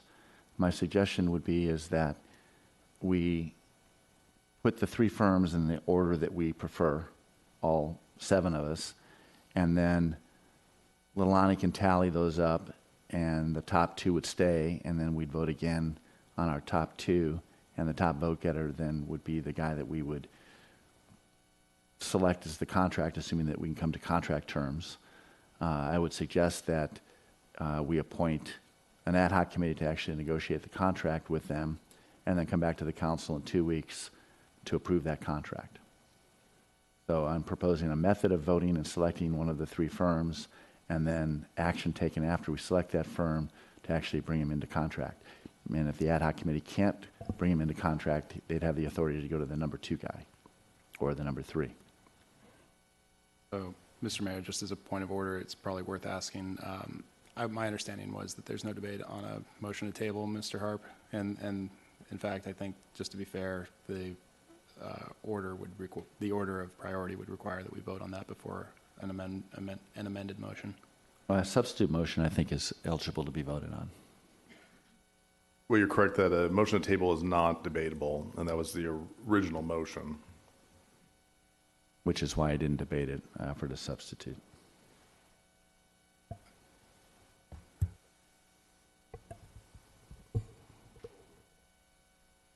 But I corrected it.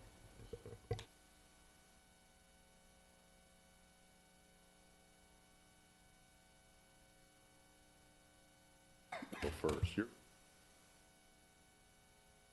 Is the Councilmember Dixon's motion is to continue, not to table? The truth is, so what a motion to table is, it requires a second, it's not debatable, it's not amendable, and it either goes by majority vote up or down. That's the rule on a motion to table according to Robert's Rules of Order. It's not amendable, though. Once you make a motion to table, it's not amendable. Okay. Is the technical rule. She can withdraw her motion, though? I'll leave it then, the original motion. And yes, we'll need to vote on the original motion to table. All right, we still have Councilman Avery. Would you like to speak? You can't. All right, it's not debatable. Sorry. All right, then. And maybe I can ask, so the difference between a motion to table and motion to continue, Ms. Brown, is what? They're very similar. The motion to table doesn't bring it back, though, correct? So a motion basically to continue is debatable and it is amendable. Motion to table. So that's the difference between the two. And a motion to table would indefinitely suspend this and not be able to, and we wouldn't be bringing it back at a future meeting, correct? You can make a motion to table to a specific time. You can do a motion to table and bring it back at a specific time. Well, I said that, a motion to table originally to come back in 2 weeks. Okay. So let's vote. For the motion to table,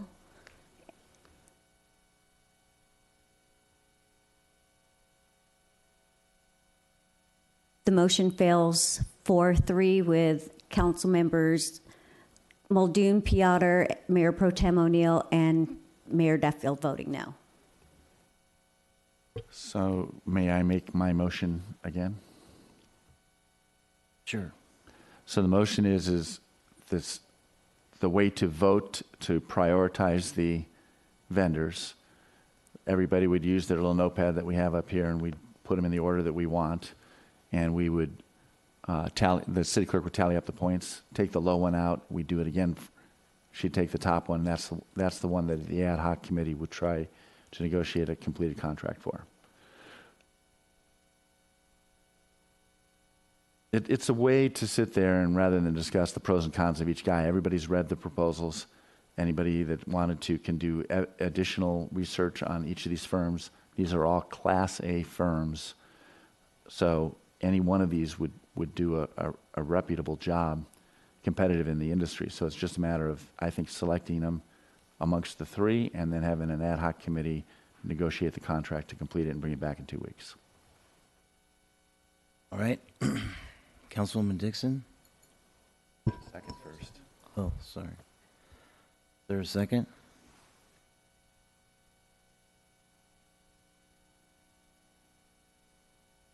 Right, so that fails.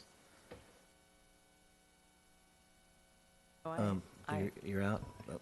I am. Do you want to speak? Yes, okay. please. Thank yes. you. Thank you very much. Please. All right, let's propose to start over, but let me just make some contextual statements. We are not ready to begin this process. Last 2 weeks ago in the resolution, we outlined various steps. The first step is really to identify what it is we're looking for in the next city manager in the city of Newport Beach. We as a council need to create that or edit or amend the current job description. Then we also have to determine what other qualifications that we are necessary to proceed.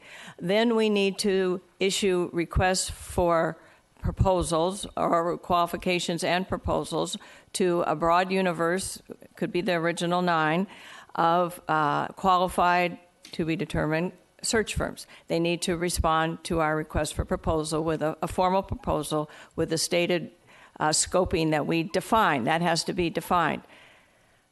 The reason I think we're in this confused state is, and not intended a criticism of the city clerk, by her own admission, she has never done this type of search.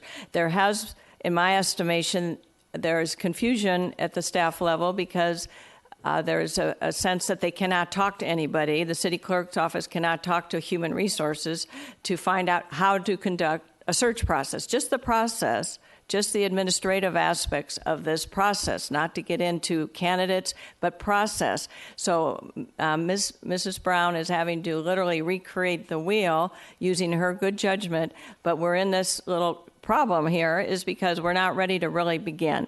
I would like to make a motion that we clarify that Ms. Brown, who could continue to do the search, but can rely on the administrative support services only, not council, just administrative support services, if that is the desire of this council to exclude human resources, who are the subject matter experts in this type of thing. And we could have been far along in this process if we'd used human resources. But anyway, given that it's the city clerk for the human resources function to supply their records, their files on how we have done, the city has conducted the city manager's search and key appointments in prior experience.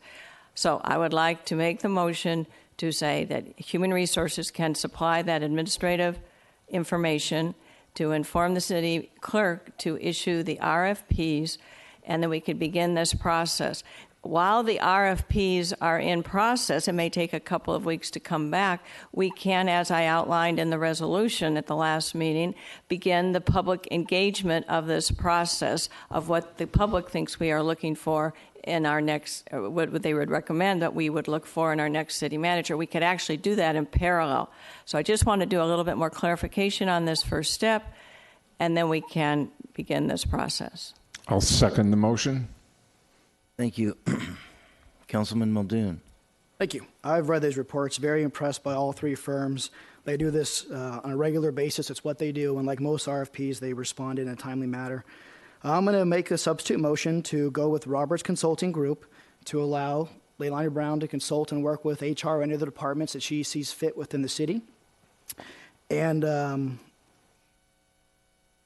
think that's it. I'll second. Council Mayor Pro Tem O'Neill. Sure. To Councilwoman Dixon's point, fair points. All three of the RFPs that people submitted back, or the packets submitted back, actually all contemplated every step that you've done, but they'd be involved in it. And I think that our expectation would be that they would certainly, the consultant we choose tonight would certainly go forward and engage with public members. And each one contemplates a timeline where that is happening. Given that each one is contemplating very similar steps, very similar timelines, and frankly, very similar approaches, it seems that it's a pretty standard approach in the industry, given that, again, they all have done the exact same three. So I'm comfortable moving forward with this tonight. It strikes me that these folks are exactly who we ought to be working with if the concern is that our staff designee is not not the expert on this. All right, thank you. Seeing no other input from here, Mr. Muldoon has a motion on the floor and a second. Like to vote? So the motion is, repeat it? This is a substitute motion. Substitute motion. I'm sorry, repeat the motion, please. The motion would be to go into contract with Roberts, have the mayor and city clerk sign the contract, and also would it also include the sequel language in A from the original motion? Yes, all staff report inclusions. And for the amount listed in their proposal? Yeah, all staff report inclusions, thank you. And to be clear, I believe it also included what Ms. Dixon had requested, which was to allow the city clerk's office, to clarify that city clerk's office can work with Assistance with work with HR, yes. All right.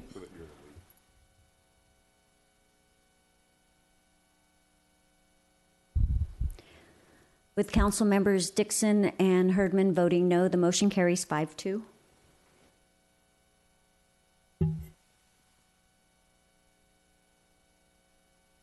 All right. The next up is the port plan, which I have to recuse myself. Aren't we doing the consent calendar and going back to the beginning? We're going to do 10 and then 9, so they can get going. So I have to. We've got plenty of time, but anyway. So just for the record, Mayor Duffield will be recusing himself on agenda item number 10 related to a conflict he has with his business. He'll be leaving the room. Okay. Mr. Kiff, do you have a staff report? Very briefly, Mayor Pro Tem O'Neill and council members. So this item has to do with the city's efforts to change the Coastal Act via legislation, that legislation being AB 1196, Assemblymember Harper's bill, to allow the city to complete a port master plan through the California Coastal Act. And within that port master plan, we would be able to have a little bit more control over some of our activities, both private and public, in Newport Harbor. So you've heard about this item before. The most recent news at the Coastal Commission now about a little less than 2 weeks ago voted 9-3 to oppose the bill, and they stated some concerns about precedent as well as other pathways. So I brought this back to you with some options, and both Don Schmitz and Sean Henschel, our coastal advocates and our legislative advocate, are here today to maybe give you a brief presentation about their perspective on this. Your choices are at least three, if not more. One is to just end the process, and I have the ability to do that. Secondly, to work on some amendments that Mr. Henschel may speak to. And then a third option would be to come back at a later date with maybe not too far in the future, with a better analysis of what a public works plan and a master CDP and a port master plan can do for you. So with that, I'll turn that back to you. Unless Mr. Piotr often has comments, but if we'd like to hear from Don right away, we can do that too. Yeah, Mr. Vice Chair, I would recommend hearing from Don and let him make an overall presentation on the different options. Okay.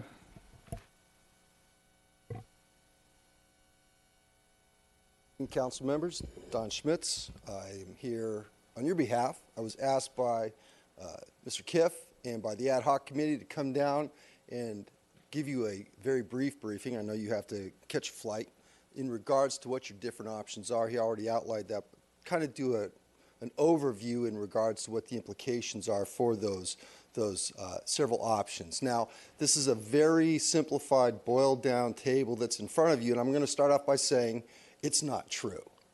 And the reason it's not accurate and correct is for two reasons. It operates in a vacuum. It operates in a vacuum because as far as what the port master plan for the city of Newport Beach would actually be remains very much to be seen. We are in the middle of making sausage, and it was anticipated that there would be amendments to clarify, focus what the port master plan for Newport Beach would be, and the authors and co-authors have expressed a willingness to do that. The other reason why this is not entirely accurate is public works plans, which is an alternative that we do have to pursue, is very ill-defined in the Coastal Act in regards to what it will actually entail. It says what it can entail, but it's completely different when you have a public works plan because the Coastal Commission sort of drives the ship in regards to a lot of the dimensions of that. So there's three principal areas that we have on this table as it pertains to dredging, repair, maintenance, expansion, modification of the docks, both public and private, and seawalls. And one of the most and that would include, of course, bulkheads and other shoreline protection devices of that nature. Appealability is one of the obvious things which jumps out in regards to that. And that's going to segue to a really important point that you need to consider.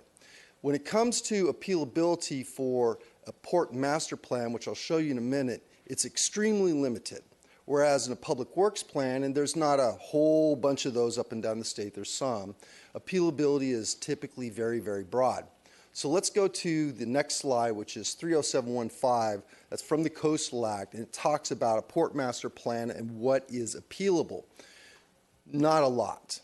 Not a lot. And most of the things that are in here is nothing that you would ever see in Newport Beach. But everything that we wanted to have in a port master plan so that we had the permitting ability within our own port, within our own harbor, is not appealable. And there's something else that's really important that I want to point out to the council. When we approached this, when senior staff and council members came to us and said, what can we do so that we can maintain autonomy and we can take over the permitting authority for our water area, the heartbeat of Newport Beach, and when we looked at the port master plan, the vision was always that it would be from the water's edge out. We already had a certified local coastal program. We were hoping to have a cooperative working relationship with the Coastal Commission. I'm prepared to tell you about what happened on that and answer questions if you wish, but that's not manifested. But a port master plan can include many other things than what we originally envisioned.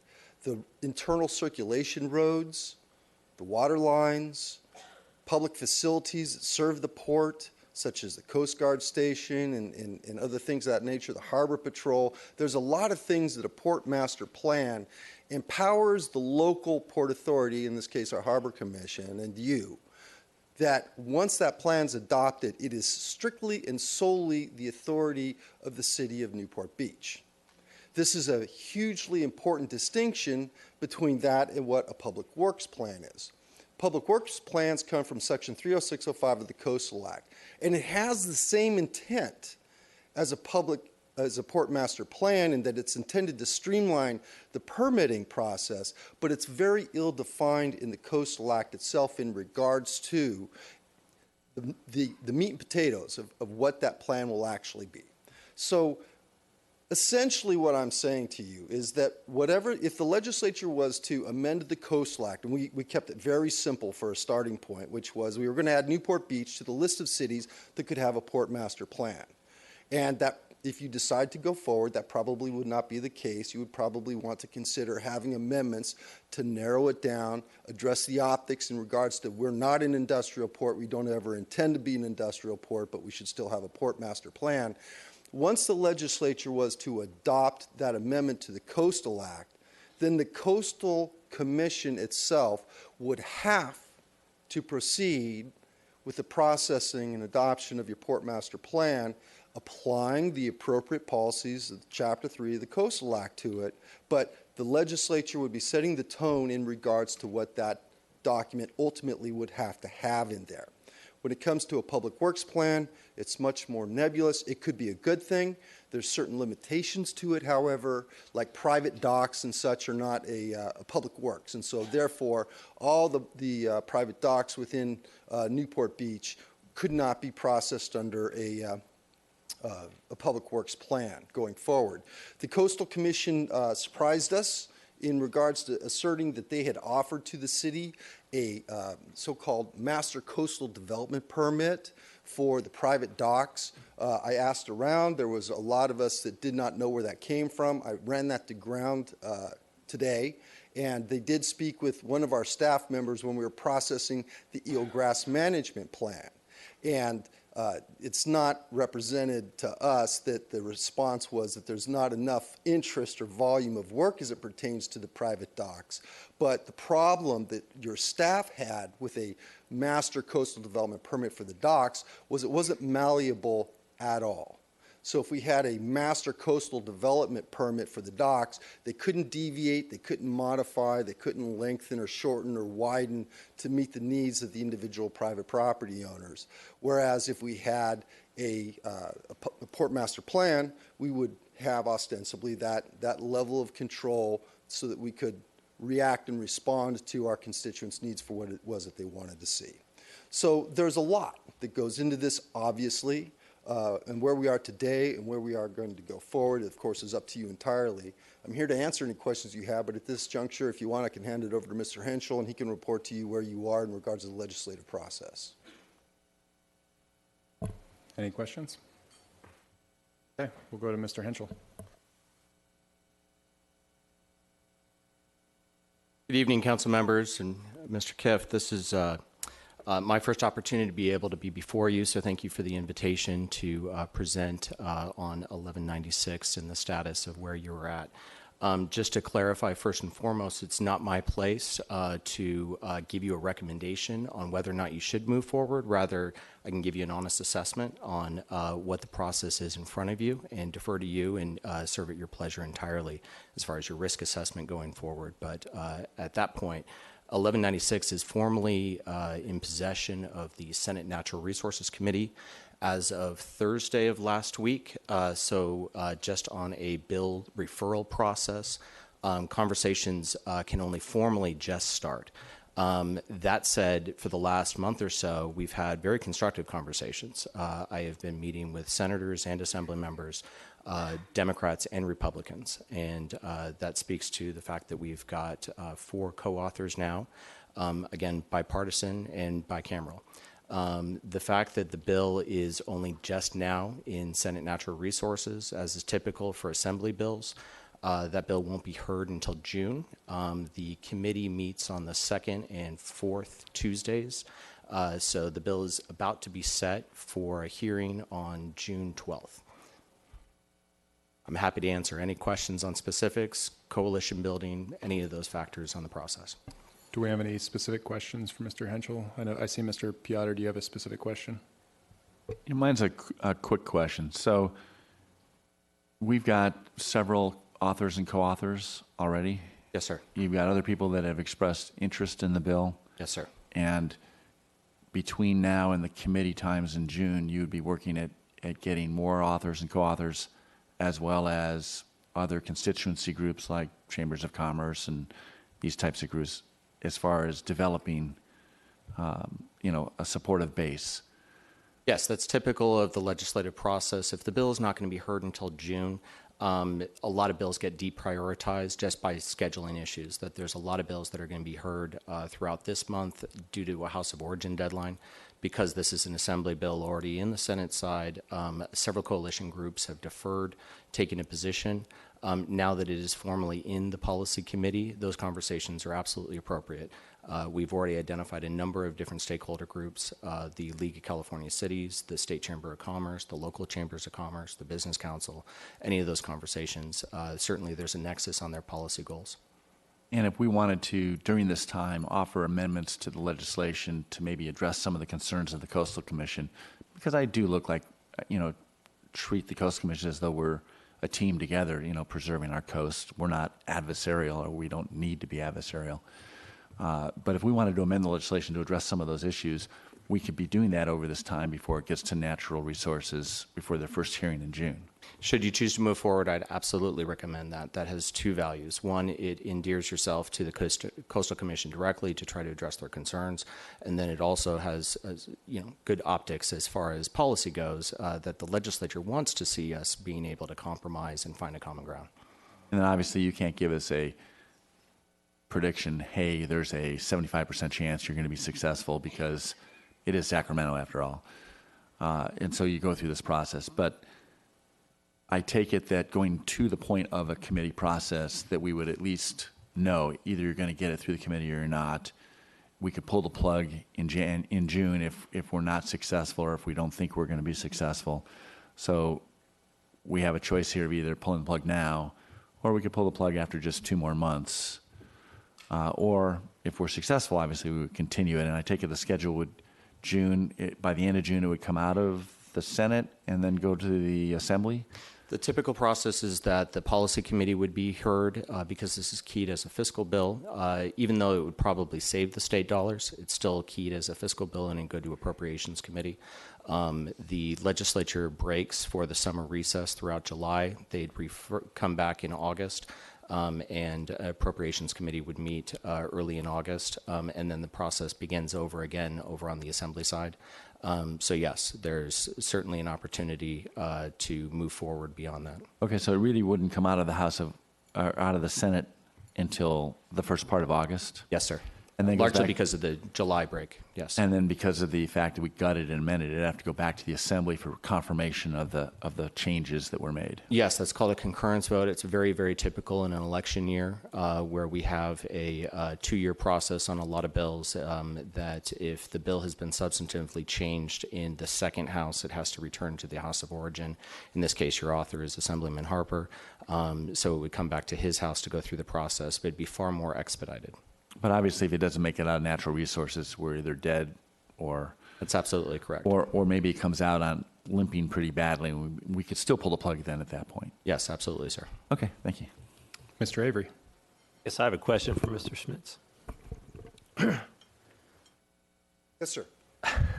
Without getting too far in the weeds, I'm all for this whole thing. I just think it's really important that the city gets a port plan, if you will, and I have no reservations about it harming the harbor in terms of overdevelopment and commercialization. I completely understand what it is, get it, fine, but I like to win, and so and I have some experience with the Coastal Commission, nowhere near your experience, but I have put 3 projects through, and I sort of know a few of those players.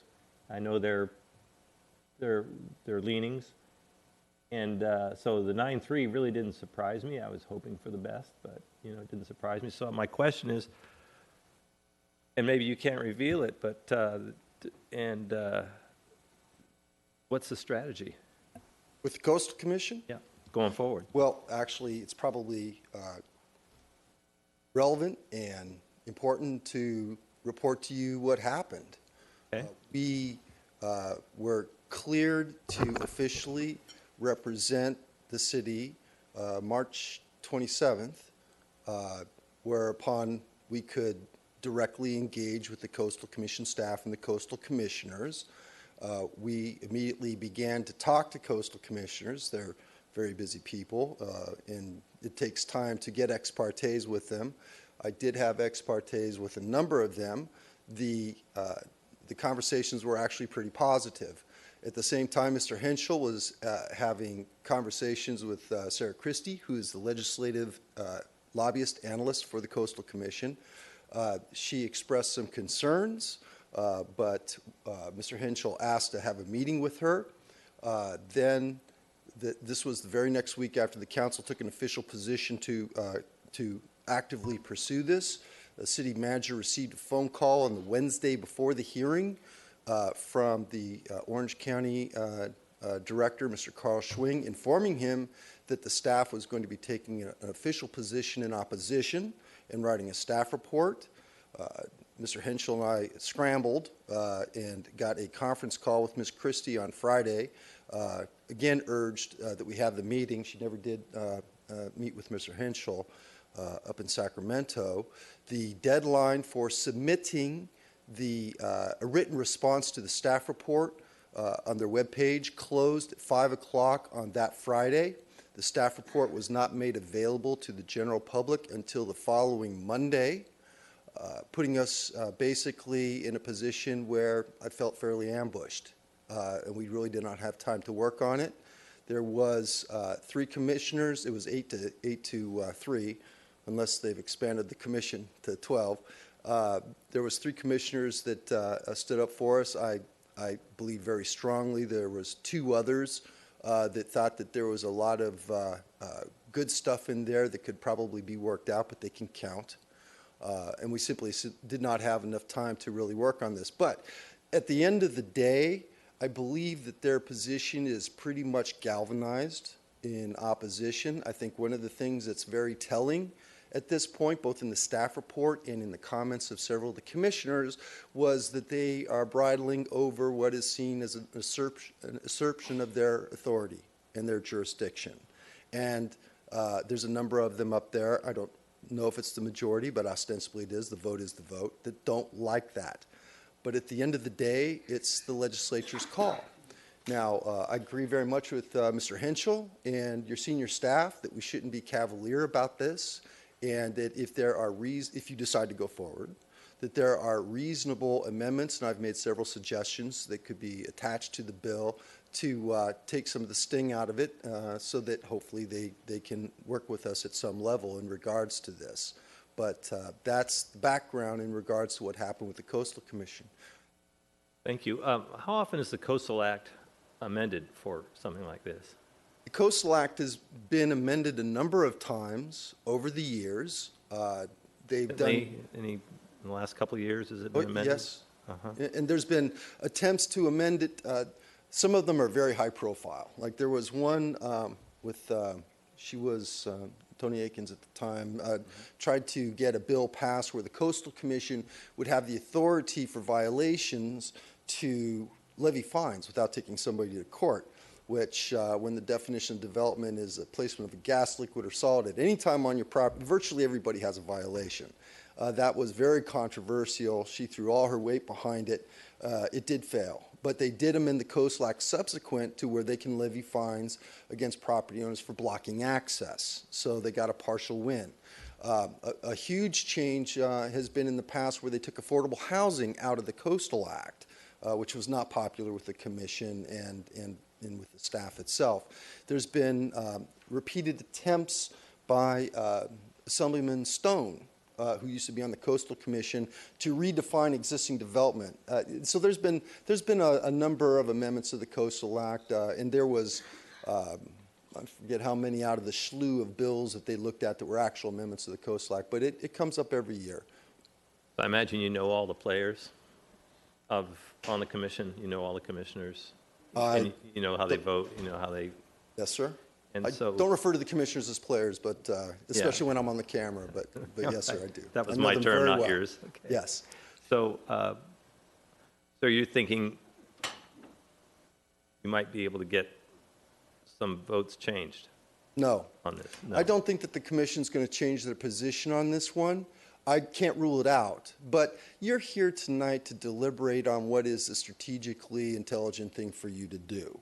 Although it's a possibility that with amendments, we could take another run at the commission and show them that this is, in fact, a well-thought-out approach that the council's taking here, that we're not trying to take away their authority. And I think very importantly, and I was concerned about this, I think they're very afraid of the precedent, that this is going to unleash a torrent of other harbors and ports and marinas in the state of California wanting similar plans. That was a concern they articulated when we were doing the eelgrass management plan. It hasn't turned out to be the case.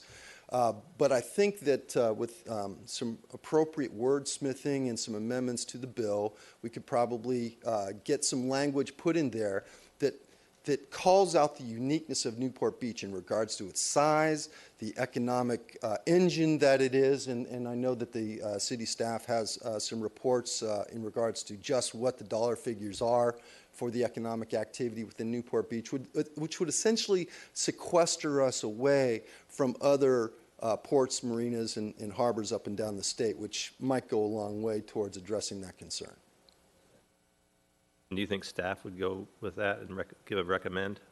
The Coastal Commission staff? At this point, no, I don't. But it's possible. But I can only report to you the conversations I had over that short period of time, and they didn't throw us a parade. They weren't happy that we were looking to amend the Coastal Act and have a port master plan and have that level of authority over our water body. Unfortunate. Thank you. Okay, Ms. Dixon. Thank you. Okay, thanks, both of you. Some questions just to follow up on those. If I appreciate your candor in assessing the probability that the coastal staff would change its position. And so how do we even move off that, even with amendments? Because we're inciting prior amendments, successful changes to the act in prior years. Has there ever been a similar type of proposal that carves out their jurisdictional authority, such as what we are proposing with a port master plan?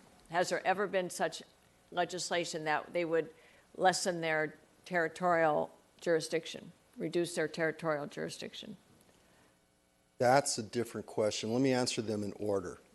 In regards to the Coastal Commission itself, they are not the ones who vote yes or no on the law. They are important. They have friends in Sacramento. Folks listen to them, but they do not have a veto power over proposed legislation in Sacramento. That being said, there's a lot of independent thinkers in Sacramento on both sides of the aisle that look at these issues. And I think with proper legislative representation in Sacramento, which I'm pretty confident that we have, that we can convey to the lawmakers that we have amended the bill to address the specific concerns that the Coastal Commission articulated in their opposition to our bill. In regards to the geographic carve-outs, I think it would be more accurate to say that the Coastal Act has in it very specific provisions for, not many, but there's some. For instance, there's a forest up in Northern California that is called out specifically in the Coastal Act for certain regulations and policies. There's a subdivision up north that they specifically put into the Coastal Act for specific policies. And the precedent for us, right here, they already have the series of ports which they created a whole new section of the Coastal Act to be treated differently. And so we're being asked to be added to that list. So yes, there is precedent. Okay, so back to the legislative strategy. Even with some more amendments that would ostensibly be favorably received by the commission staff and ultimately the commission itself, aren't we, given the totality, you know better than anyone what kind of ongoing relationships the city of Newport Beach has with the Coastal Commission. So are we willing to put that at risk and put a finger in the eye of the Coastal Commission and say, yeah, but we know more than you, and this is the most important improvement, change that we want to make for the city of Newport. This rises to the top of everything else we're doing with the Coastal Commission on an ongoing basis. This rises to the top, and we're willing to jeopardize and potentially harm. I mean, it was in the papers that we were embarrassed. City of Newport Beach should have been embarrassed by presenting its plan to the Coastal Commission in such a way that they took umbrage. So they were obviously opposed. The head of the Coastal Commission calls a city manager and says we can't support it. So we were embarrassed by going after this prematurely. I think there is merit ultimately in what we want to do. The local control aspect is compelling to me. I'm just concerned that the legislative strategy, particularly now when they're so raw that they said don't do this and we come back at them. I want to address something Mr. Henschel made a point about. We are getting on these additional stakeholder supporters. How are you presenting this? Why are they interested? Why is the state chamber? Why are certain other party members? Why are they supportive? And how are you presenting this to them that they would join on? Thank you for the question. There's a number of positive values in pursuing this bill. It's a conversation that can continue about the city of Newport Beach and what is its uniqueness as it applies to the Coastal Act. The presentation has been both with legislators and with advocacy groups. The precedent of local control is an important one because keep in mind, many of the Sacramento legislators came from similar seats as yours. They like the idea that they are answerable to their constituents on a more direct level.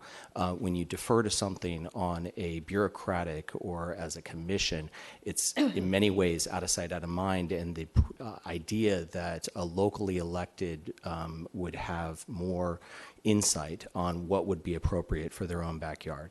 That's something that's been well received by legislators up in Sacramento.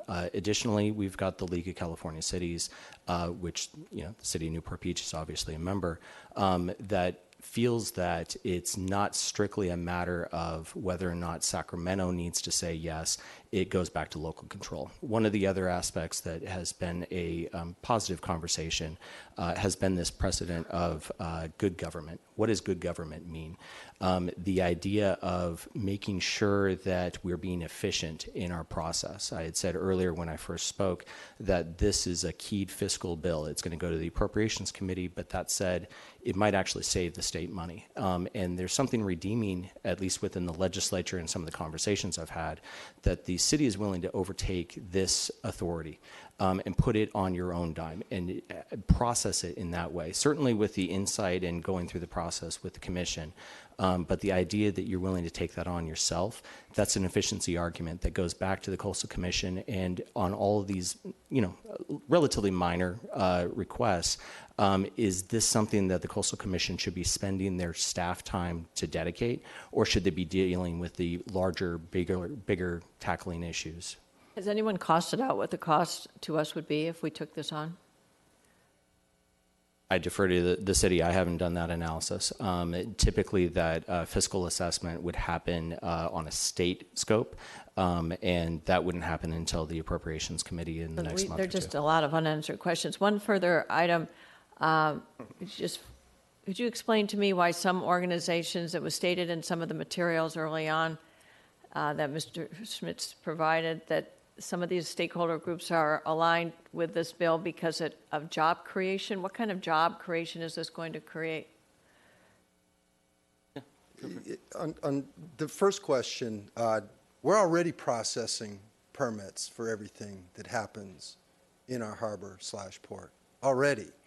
It's our constituents that are having to pay for it twice because they have to come here and go through our planning department and our harbors department and public works on a lot of these things, and then go up to the Coastal Commission and process the coastal development. So there'd be no additional cost? Is that what you're saying? No, I'm not saying that. What I'm saying is that we are already having those costs, and typically those costs are borne by the application fees. There probably is some costs, but what is absolutely incontrovertible is there's significant additional cost to the property owners and the city on public works projects in regards to that.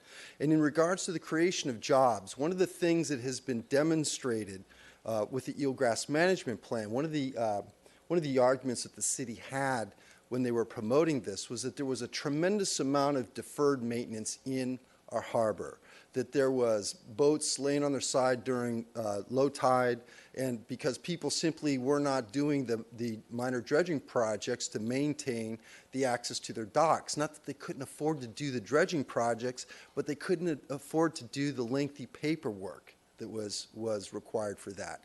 We do know that we have a tremendous amount of deferred maintenance and improvements within the Port of Newport Beach. We know that. At least that's what the Public Works and folks and your staff have told us.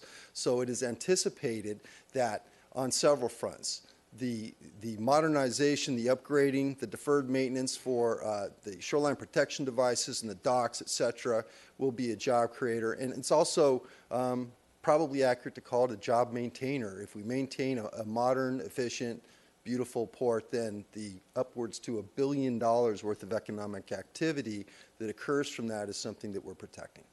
Just a question. Dave has worked up a matrix. So the public docks on repair and maintenance are about 11 per year, and private docks over the last 5 years averaged about 30 per year on repair and maintenance alone. So that potential volume of work is what we're really talking about. Now maybe there's the dredging, maybe that's ongoing. All of these projects I think are really important, and I love the efficiency argument. I love the saving people money. I'm not real excited about adding additional work to the city of Newport Beach. I just think there are a lot of unanswered questions at this point, and so my two concerns are there's a lot of unknowns. Number one, there are a lot of unknowns, and as we proceed forward, I'm concerned that we are antagonizing the Coastal Commission before we really know what we're trying to do here. I think overall, the concept of local control, efficiency, bring it back, control our harbor, I love the idea. Is this the right vehicle to accomplish it? I don't know. At what cost, literally and figuratively, do we take? Well, having stood shoulder to shoulder with this city over the years to build that relationship, and we do enjoy a really good reputation with the Coastal Commission, I would be loath to do anything to damage that. But I would point out to you that the Sunset Ridge Park was a knockdown, drag-out fight. Marina Park had all kinds of fights with it. When we started off with the eelgrass management plan, the Coastal Commission staff, when I first went in there, said this is not going to happen. Where Newport Beach has prevailed, it has prevailed because it has been highly professional. It has brought good arguments and sound compromises to the table and eventually won over the Coastal Commission and its staff. Yeah, but we're going through the legislative process. We're going to the legislative process. So if you decide to go forward, I really highly recommend that you take substantive steps to show that you listen to the Commission in regards to their stated concerns, that you are not trying to just bull rush this through, and that you amend it in such a fashion to address the concerns that they raised in their letter and in their comments at the public hearing. Okay, thank you. Mr. Muldoon. Thank you. I think you gentlemen are good representatives for the city, and you did a very professional presentation.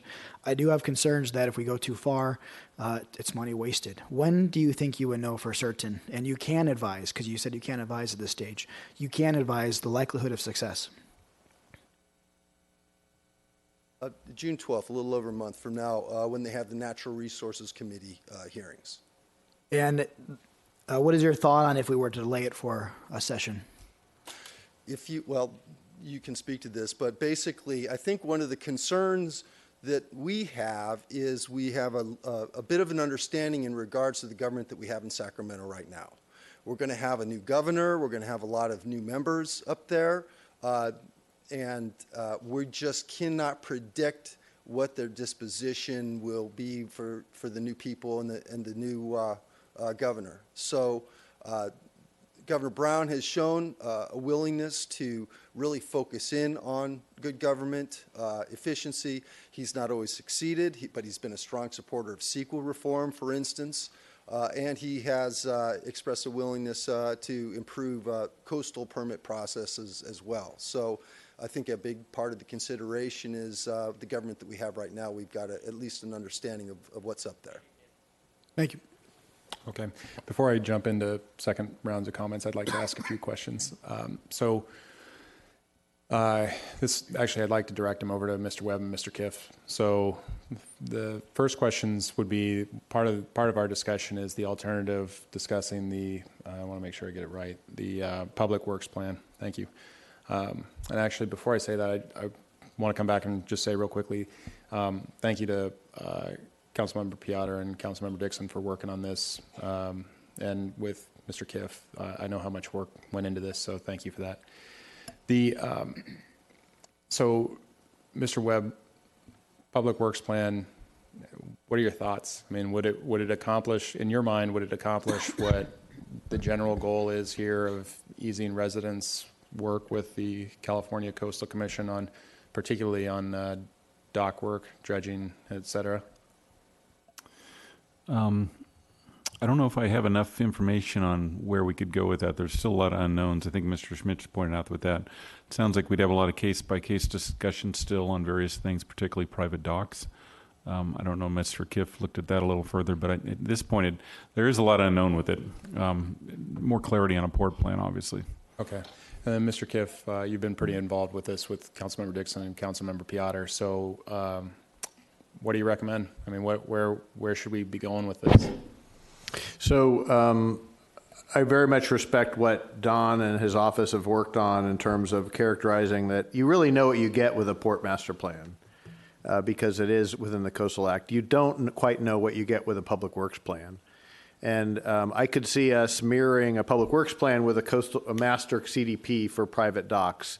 So actually 2 efforts instead of 1. So, and the pros of that, of the master CDP combined with the public works plan would be that we don't have to amend any legislation. We just go to the Coastal Commission. The cons of it are that I think they don't have as much freedom as a port master plan. So I very much respect, too, what Mr. Henschel is offering. I worked with Sarah Christie 25 years ago, and she's somebody that has a lot of influence in the legislature. I say that very respectfully. So I don't know that we have a lot of legs to get this bill moving. So I'm intrigued by the possibility of a public works plan combined with a master CDP and seeing if we can get as much as we want. Okay. All right. I'll note, I had voted no on the last go-round. I honestly haven't heard very much that would change my mind on that. I'm interested in hearing a little bit more about this, so I'll turn it over to Mr. Piotr. Thank you, Mr. Mayor Pro Tem. Don, just a little bit more background, and maybe Mr. Kiff can kind of fill in some of the background too. As I understand it, even before we were elected in 2014, the city had been approaching the Coastal Commission as far as a lot of these public work projects in the harbor. And you've been dealing with Mr. Schmitz as far as, what kind of avenues do we have? And when we finally, pinned him down to what can we do, Mr. Schmitz came back to us and said, Port Master Plan is probably the best thing for you guys. So I just want to clarify one thing that, Mr. Schmitz isn't selling us a bill of goods. We've been trying to come up with a system or a permitting process that would make it as easy as possible for the work that we do in the Tidelands.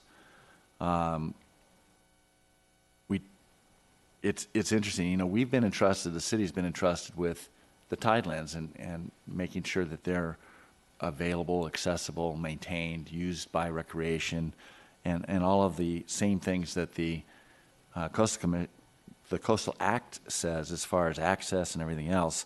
And I really do look at that we're partners with the Coastal Commission. And I was there at the hearing. I made a presentation. I actually suggested to them that if they would at least give us 30 days before they opposed it, that we would try to work with coastal staff to come up with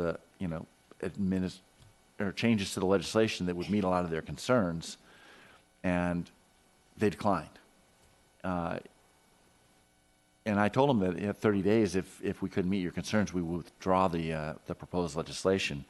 And again, they declined, even though several of them had said, gee, I wouldn't mind giving them a chance. They acted as though we blindsided them. They acted as though, we weren't working with them ahead of time, which, as Mr. Schmitz has pointed out, we've been working with them a long period of time. It took us 13 years for our LCP, and we've been talking about several projects, and our eelgrass permit, our RGP 54 permit, took us multiple years. And even when we went to the commission, staff was still recommending against it. And staff is protecting their turf. I find it interesting that before we came and proposed this legislation, that their public works plan was very narrowly construed, and that it would only allow us to do certain things. And at the hearing, they were basically saying, "Oh, we can do everything that you want to do. Just just use the public works plan." The Port Master Plan gives us a partner in equal footing, equal standing in negotiating with the Coastal Commission.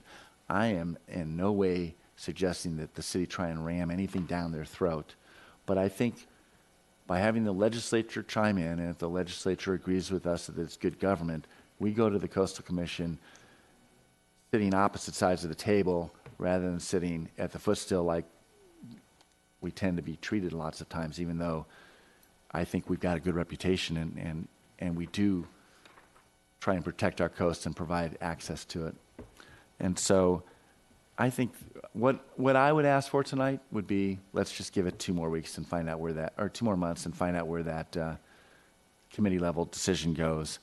And if we can win enough hearts and minds over at the legislature, we continue. If not, we take the Coastal Commission up on their offer with the Public Works Plan, which I don't think we would have had we not presented this in the first place.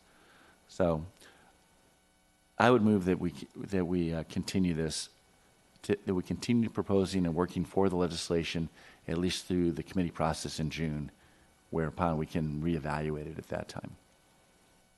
Is there a second? That's my motion. Motion dies for want of a second. Anyone else would like to speak? All right, let's go out to public comment. Thank you, gentlemen.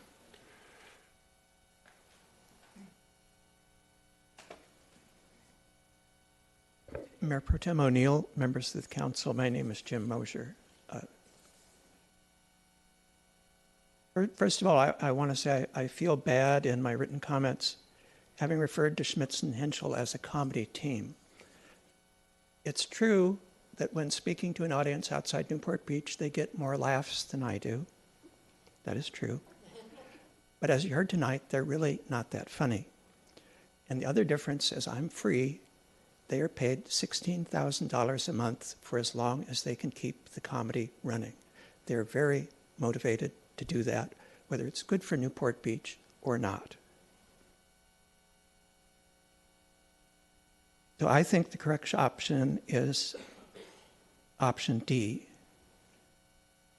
Stop paying money to continue damaging our already frayed relationship with the Coastal Commission.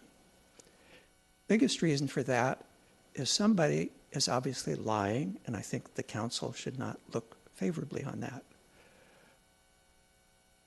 Mr. Schmitz stood here on March 27th, and he was asked by the absent Councilman Herdman whether there were any indications about how the Coastal Commission felt about this.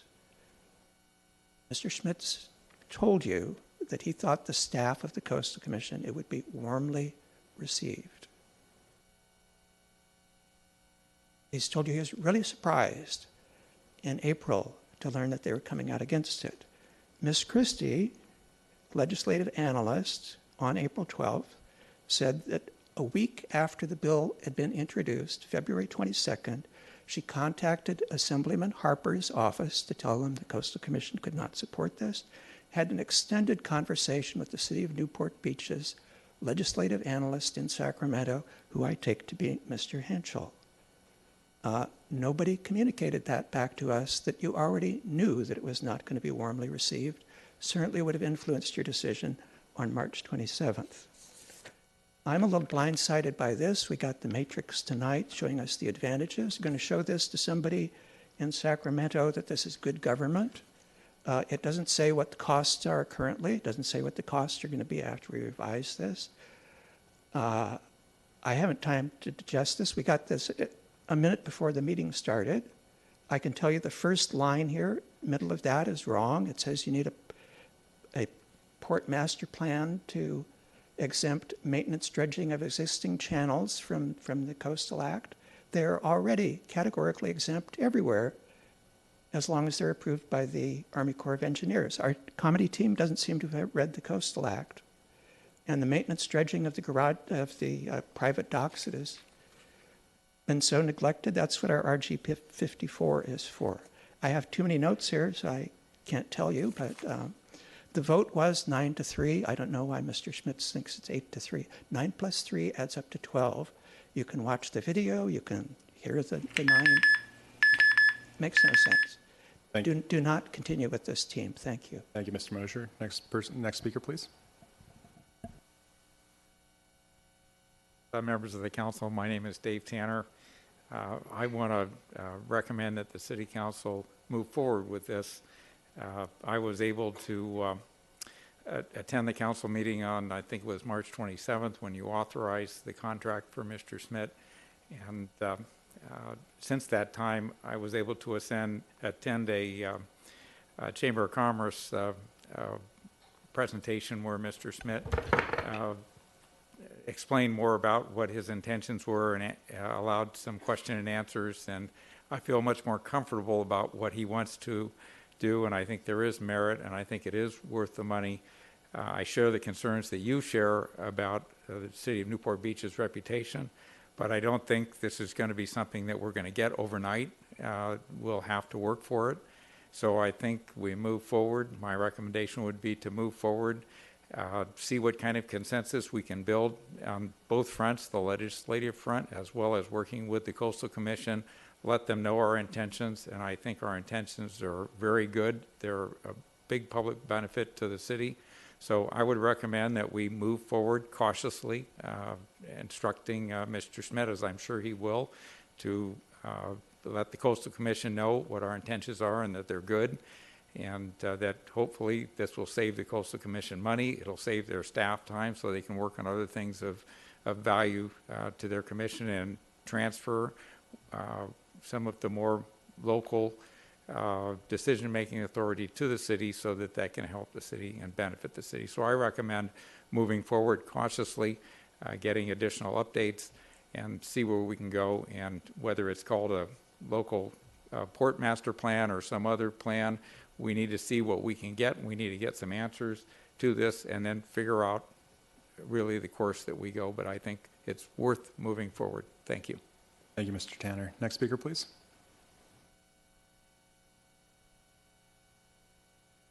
Denise Oberman, I'm going to speak a bit extemporaneously. I have a number of questions. One is, I really am not clear at all about the cost that will accrue to the city associated with the Port Master Plan, because I haven't read or heard anything that makes clear what the real scope of this proposition is. So I'm not going to say I'm for it or against it.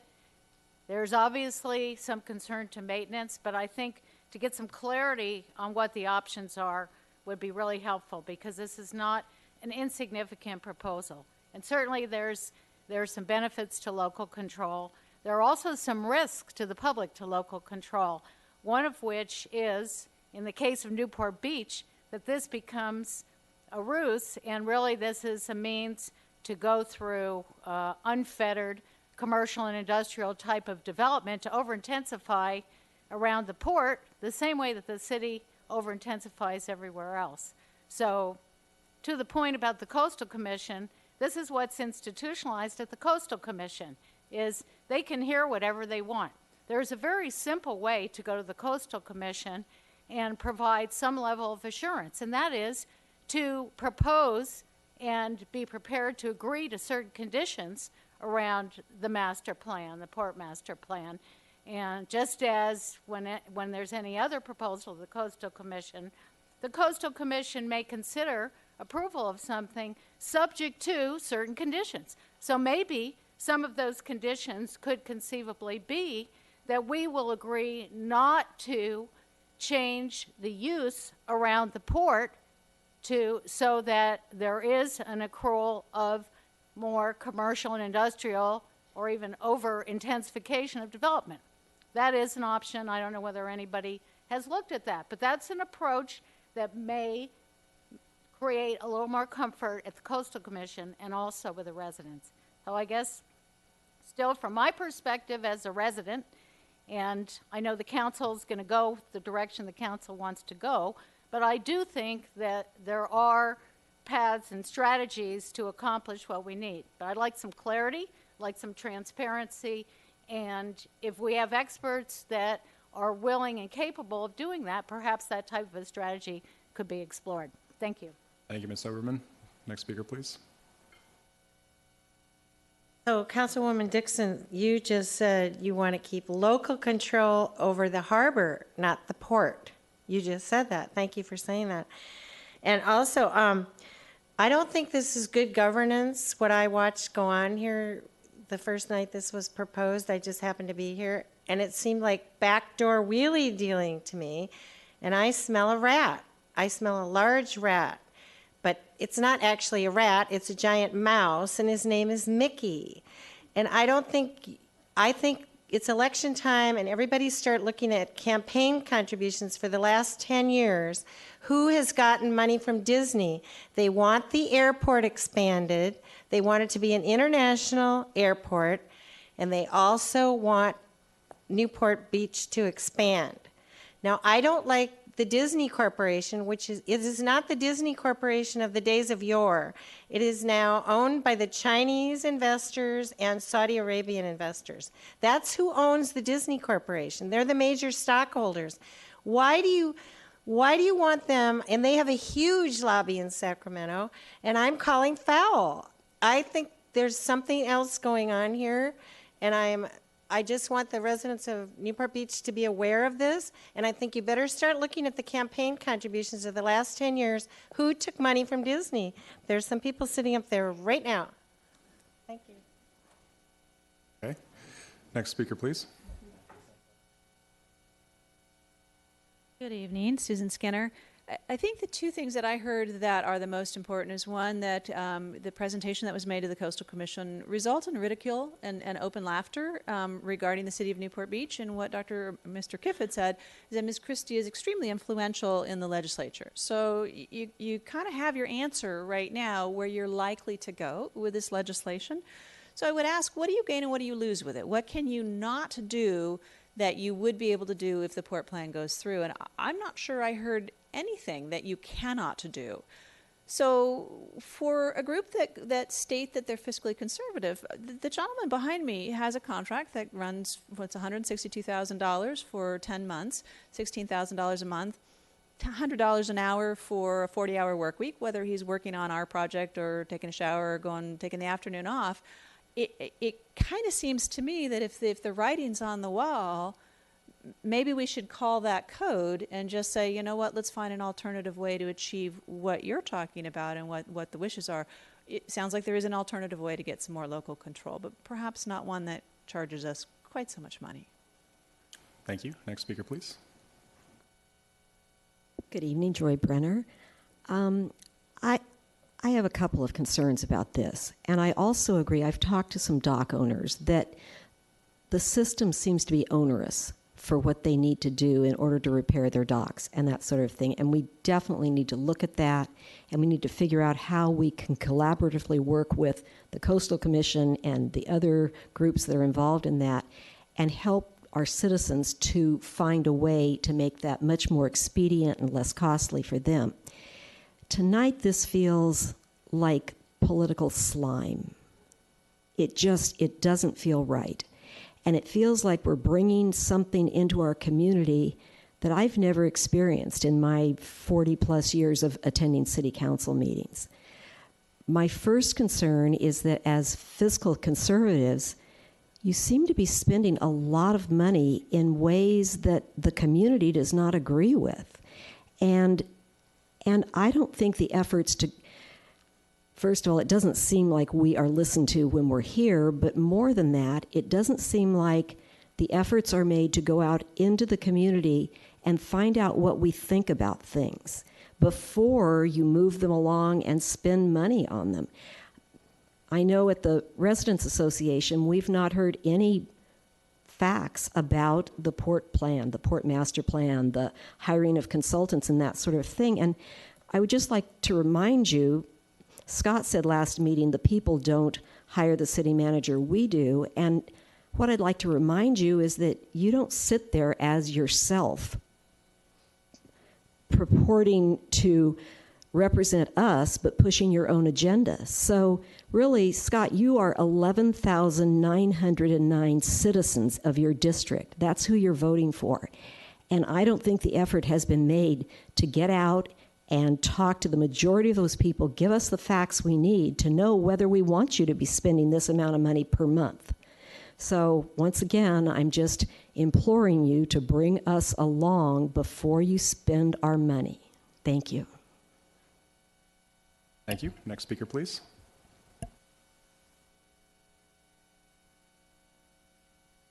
Good evening. My name is Peggy Palmer. And Mr. Schmitz, if you listen to him, said the Coastal Commission was not happy with this port plan. Well, the tax-paying citizens of Newport Beach are also not happy with this plan. We don't want this bill passed. What wasn't discussed is why they are so desperate to pass this bill. Could it be 2 words?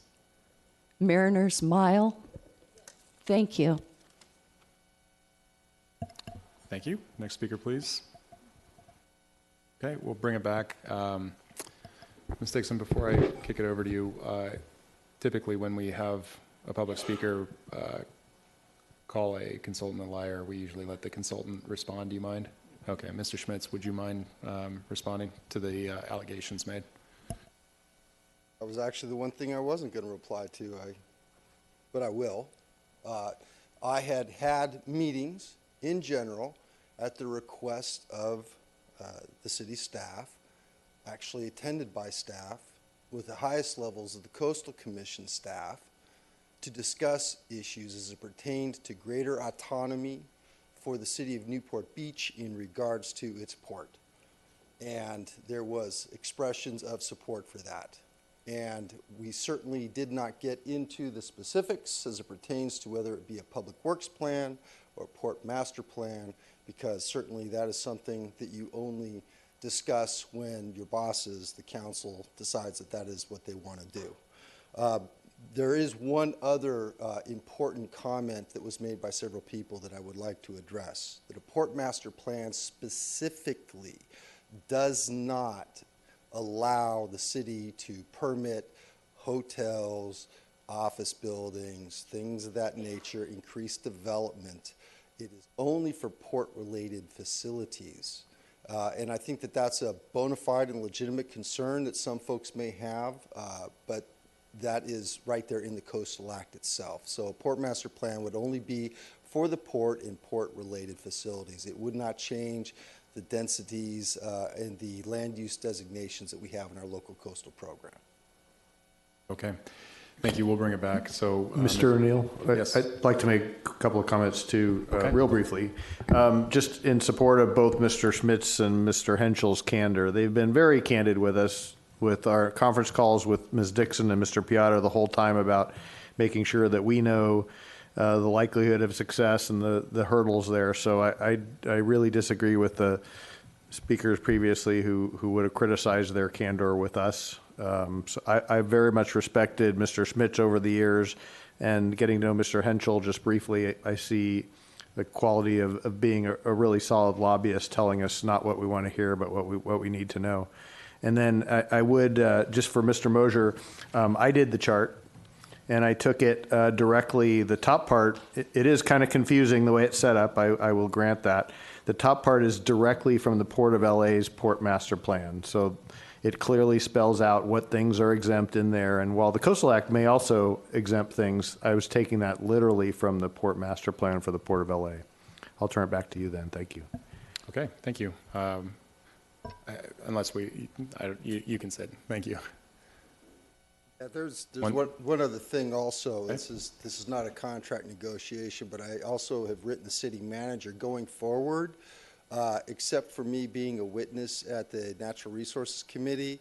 I'm pretty much out except on an advisory capacity. So the previous contract and the dollar figures that were involved would be cut about in half because the vast majority of all the work going forward would be for Mr. Henschel. So I don't have a strong financial interest in moving this forward. I just want you guys to do what you deem is most appropriate for this community. All right. Thank you, Mr. Schmitz. All right, Ms. Dixon. Thank you. I would like to be I want to be thoughtful and I want to be helpful, and I want to look at this holistically and think what, on a macro level, is what is right for our harbor. And I'm concerned about a number of things that you used the word sausage making. I mean, that's what we're doing, and we don't even know how much this is going to cost. So the concept, in my mind, still has merit with a question mark, and I'm willing to give it further due diligence, but I don't like doing it as we're trying to get through the legislative process.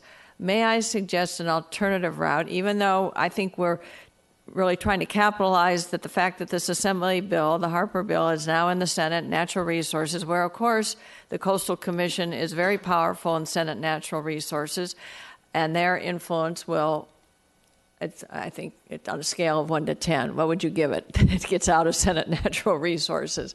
I mean, I think it's like a -1, but that's my own thought. But I would like to propose an alternative direction, is that we have not given the time to the community. Have we ever had a study session on this, Mr. Kiff? I don't think we have. No. Which is our typical method of engaging the community and exploring what works and then directing staff to explore it further. We've omitted that very important part of the process. What I would like to recommend, maybe this is a motion, that we pass for the next few months on this legislative process, but we begin to set up a process to really explore what is the best way. Ultimately, it may be a legislative process. It may be a public works plan. We don't know. I don't know. And the money, thank you for reducing your fee going forward, but still money's money, and we've spent a lot of money. And so at this point, going forward, we probably would have spent $100,000 by June. I would like to say the concept has merit. Let's stop making sausage. Let's listen to the people. Let's come back. I guess you'd still have to come back and we'd pay you for it to help us think through this process of working successfully. What does success look like? I have no idea what success looks like. And you could stand up here today, Mr. Schmitz, and I enjoy working with you, and I do certainly trust you and trust your integrity and credibility. But I don't know that the Coastal Commission would exempt a hotel or a land-based structure, or if they could define a port structure as a hotel or something. I mean, I don't know. We don't know. Anyway, so my long-winded motion is to suspend, so it's item B, suspend what we're doing, but keep the idea alive, regroup, maybe after the budget process is through on our side, and have a study session or two, talk with the community, and see what we can design on our own that really makes sense and would get through coastal, and perhaps if we need legislation, get through the legislative process. So that is my motion. B, with let's regroup and look at this in a few months. For clarification, B as in boy? Yes. Okay, I'll second. And also A for CEQA. And A, the CEQA. Thank you. Okay, so, all right, then that's your motion. I second. Mr. Muldoon?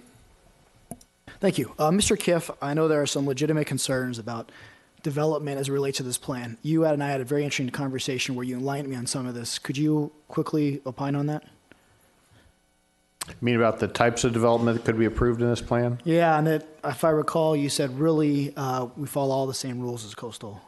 Yeah, basically, if we developed our port, if we had the permission to develop the port master plan, we would then develop it, and we have to go to the Coastal Commission itself to get that approved. So the Coastal Commission would apply all the same lenses that it applies to us on a project-by-project basis. Then it hands it to us and expects us to follow it letter by letter.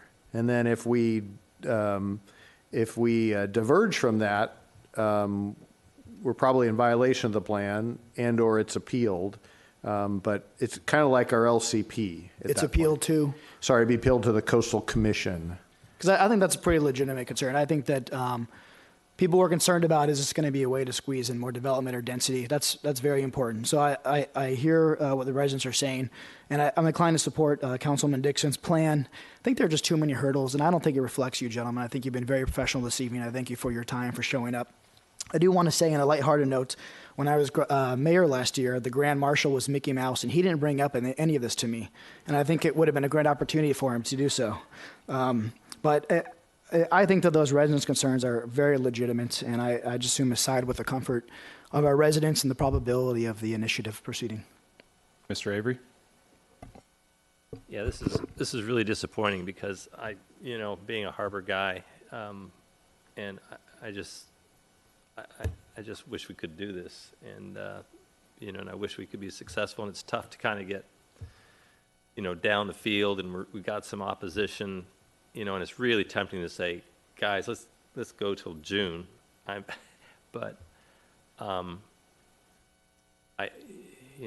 Just hearing the comments today and all of it, I concur with Ms. Dixon as well on her motion, as difficult it is for me to sort of let go, because we have spent money, we're kind of in, but that doesn't mean we keep going. So thank you.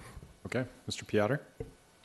Obviously, I think that the money we've spent it's not actually gone to waste, because we had an impact on the Coastal Commission already, and the fact that they're willing to start to discuss a lot of the options that we want to pursue in the master plan in the form of a public works plan and perhaps a master CDP, I think will be to our benefit. I think also the opportunity to bring it up next year, if frankly, if the Coastal Commission decides that, we withdraw this thing and they don't want to work with us, we can always bring it back to the legislature again if we can't do what we need to do.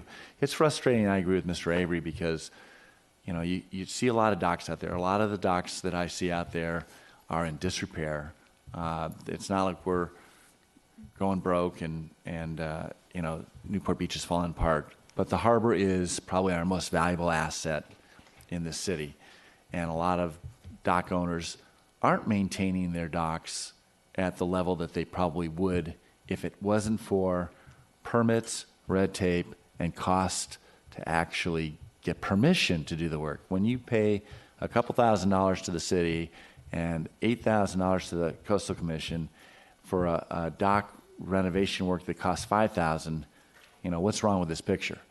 I think that putting something together like the Port Master Plan is basically an LCP for the water. And it's not like we're going to go against the Coastal Commission. We still have to go through them to get approved for every aspect of the plan. And as Mr. Kiff pointed out, we'll have to comply with it once we do. So really it's a tool, and it's a shame that we can't proceed on it this year, because I think there's more political opportunity this year, and you never know what the political opportunity will be next year just because of the unknowns.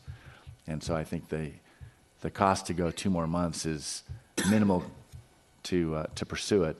But like I said, I don't think it's money that's wasted, because I think we still have the opportunity now to go to the Coastal Commission, take them up on their offer, and see if they'll actually, put together permits that will do what we need to do, like they said they would. So anyway. Okay. Seeing no further requests to speak, let's vote.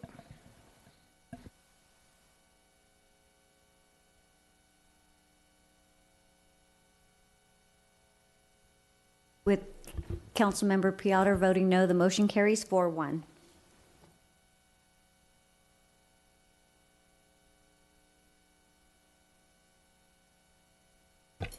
Are we still okay with the airport? Everybody good? We're going. Oh, you're leaving? 5 minutes. Let's Oh, hurry. jeez.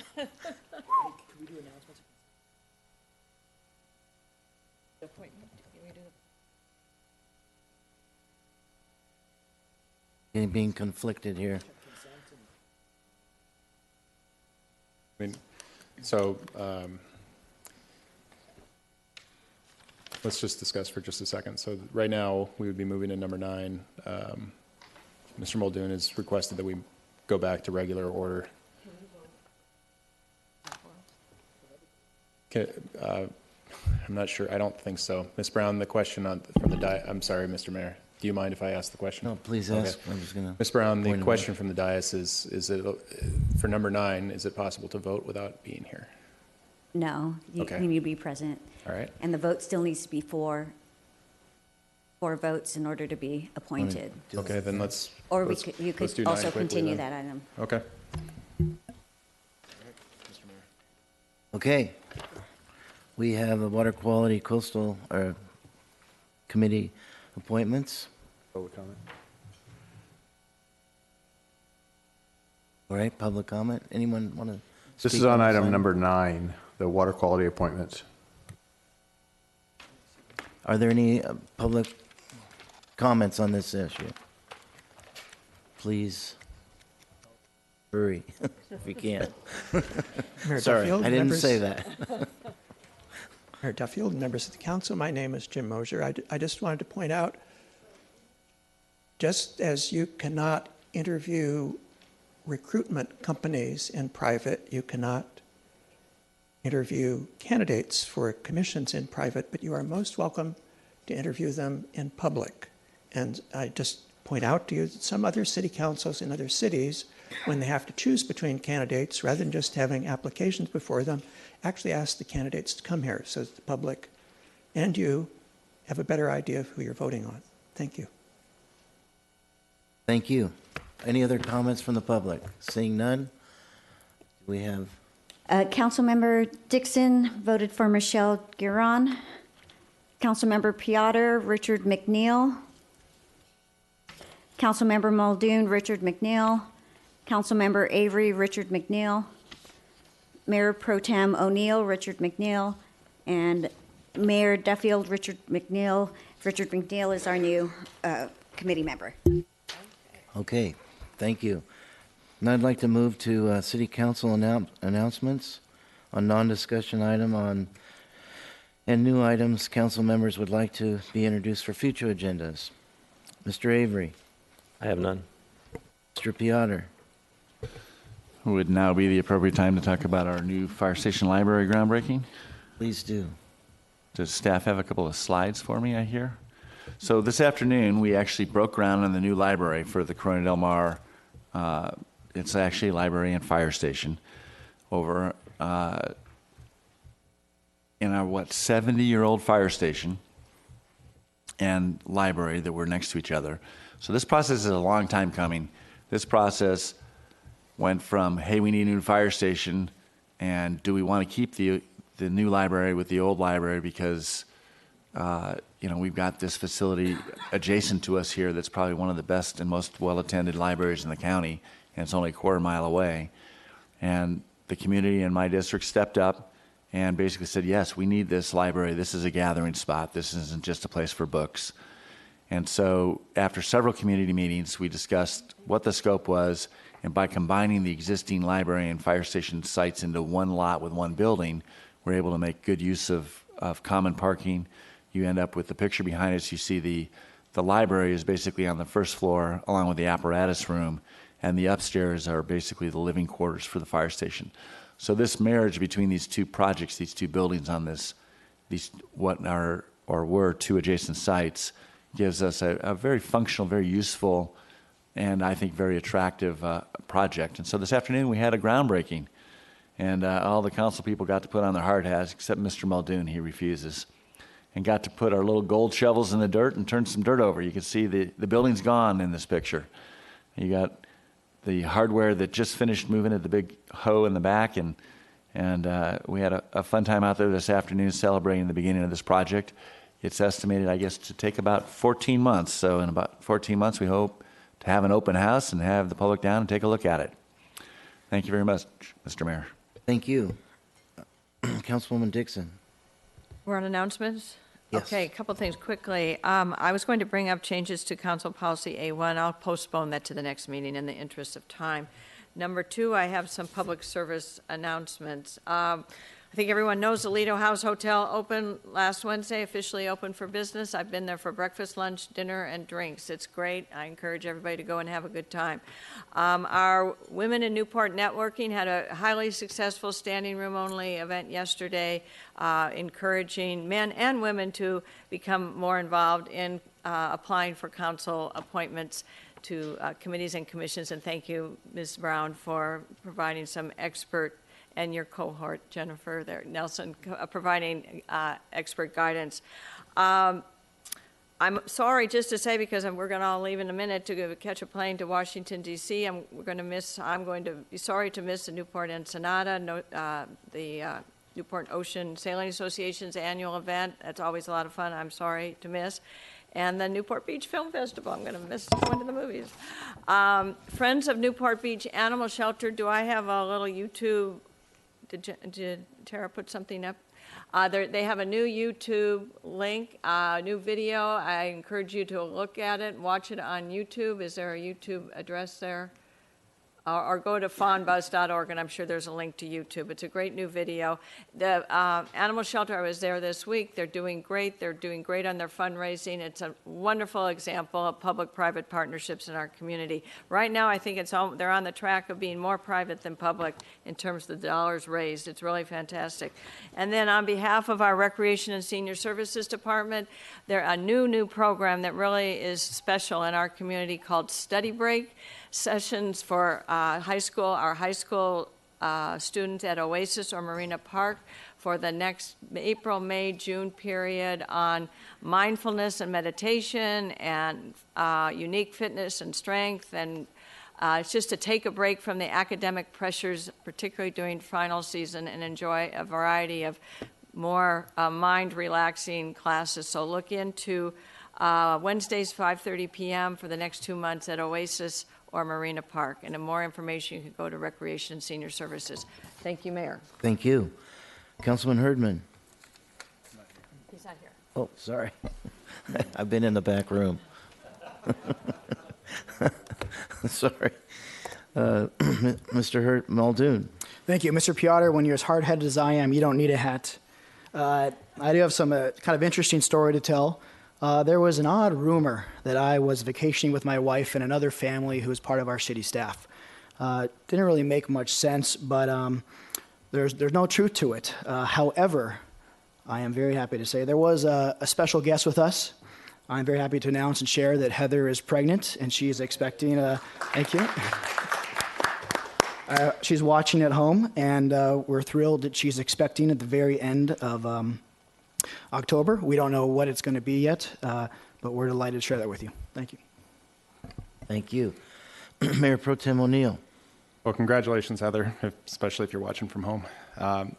Sailing Club of Oasis opening day was last week. That was a lot of fun to join the CDM groundbreaking for the fire and library was phenomenal. Tomorrow, the Oasis Volunteer Recognition and the Newport Beach Chamber Scholarship Awards will be taking place. And then Thursday, the Newport Beach Film Festival opening on May 4th. There will be a movie in the park in Mariners Park. And then one that I'm really excited about announcing, Special Olympics.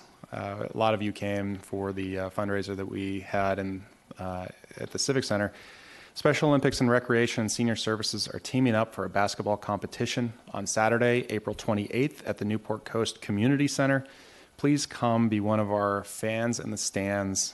We will provide pom-poms, banners, and noisemakers. This is going to be a really special event. I encourage all of you to attend to go ahead and enjoy the time with our Special Olympians. Thank you. Thank you. And I have none. And moving on to the next item, matters which council members have asked to be placed on future agenda. Councilwoman Dixon has decided to move her idea to the next meeting. And does anyone, well, I'll start with you. Mr. Avery, do you have any? No? Mr. Piotr? No. Mr. Muldoon? No. Mayor Pro Tem O'Neill? Nope. And I have none. And so, Madam Clerk. This is the time in which council members may pull items from the consent calendar for discussion. Items 1 through 8. Public comments are also invited on consent calendar items. Speakers must limit comments to 3 minutes. Before speaking, please state your name for the record. If any item is removed from the consent calendar by a council member, members of the public are invited to speak on each of the items for up to 3 minutes per item. All matters listed under consent calendar are considered to be routine, will all be enacted by one motion in the form listed below. Council members have received detailed staff reports on each of the items recommending an action. There will be no separate discussion of these items prior to the time the City Council votes on the motion unless members of the City Council request specific items to be discussed and are removed from the consent calendar for separate action. Thank you. All right. Are there any items to be pulled from the consent calendar? Councilman Avery. I have none. Mr. Piotr? Mr. Muldoon? To accuse myself on item number 5 out of a bunch of caution, it looks like part of it is dedicated towards undergrounding. And Mayor Pro Tem O'Neill? I'd lodge a recusal on item number 4 to real property interest. And my understanding per staff is that number 7 will be continued to the next meeting. Okay? I think it's actually next meeting? Okay. All right. All right. Public comments? I'm sorry, Mr. Mayor. Did you have any to pull? No, I'm sorry. Okay, then I'll move approval of the consent calendar with Councilmember Muldoon stating a recusal on number 5. I state a recusal on number 4 and continue number 7 per staff recommendation. Second. Thank you. And now we can go to public comments on the consent calendar. Mayor Duffield, members of the council, I just had a brief comment on item number 3, which is the notice of completion of the landscaping project on the long neglected slope along MacArthur Boulevard, abutting the Big Canyon Country Club. Question about that, I was just wondering if we could get clarification if the project, it's good to see the project completed now, is that entirely on city-owned property, or is it partly a Big Canyon slope that was neglected and the city volunteered to renovate? Thank you. Staff, would you like to Clarification. comment on that? That portion is city-owned property. Big Canyon surrounds on either side, but we have a sliver in the middle that we own. Thank you. Any other speakers? So I came here tonight because I was at the laundromat on 17th Street at 5:30, and we've been going there for years to do your linens, your tumble, your covers, everything. And so while I was there, there was another older lady, refined, not like me, and she, well, anyway, while we were in there, and there was a really nice young guy, and then there was a homeless person that came in, and he looked like he was right out of rehab. You can tell after a while. In fact, he almost looked like he was from the Midwest, anyway, or the East.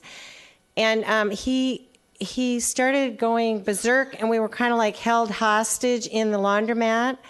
And I went outside, and we had to decide whether we were going to call the police or not.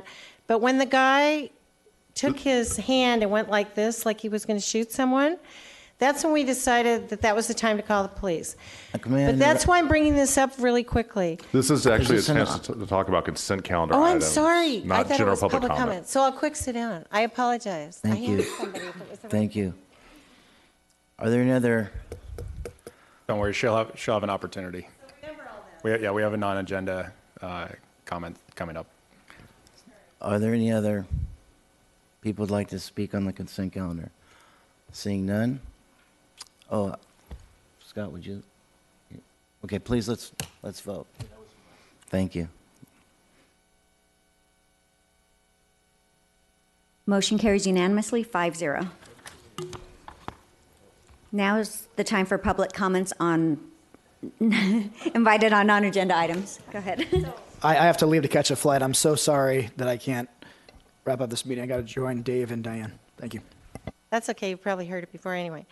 So the reason I'm bringing all this up is I'm sure you guys have been all getting these flyers between Scott Baugh and Rohrabacher, and the one especially about Scott Baugh being the lobbyist for the sober living community, which he was in Sacramento, and his aide at the time was Jim Reichheimer.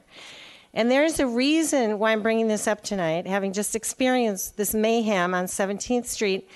There's unintended consequences for the greed that has gone on with the sober living community in our community.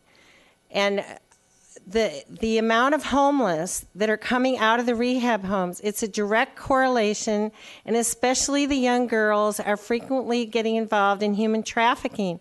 This is a very serious issue. So while the guys might have thought it was a free-for-all and free money and let's go for it, but what they did by bringing this to our community in Orange County, it's caused mayhem, because right behind it came AB 109, prison realignment, and Proposition 47. And now, because of all this greed that was involved by these two guys and people associated with them, and I feel some of you are associated with this group of people. And these are not the Republicans of yore that used to care about the community. They're out for themselves and their political futures, and I don't really think they care at all about the constituents of the city. We're at risk. Our public safety is at risk, and I got it firsthand tonight. Thank you. Thank you. Are there any other people who'd like to speak on non-agenda items? Come on up. Thank you. Yes, David Tanner. I saw at your last meeting that you were in closed session discussing anticipated litigation, intention of litigation for Senate Bill 54. I believe that's a sanctuary city law. I think there's no greater duty that you take on as representatives of this city than looking out for our public health and safety, and I just wish to express my thanks for the position you've taken. Thank you very much. Thank you. Next speaker, please.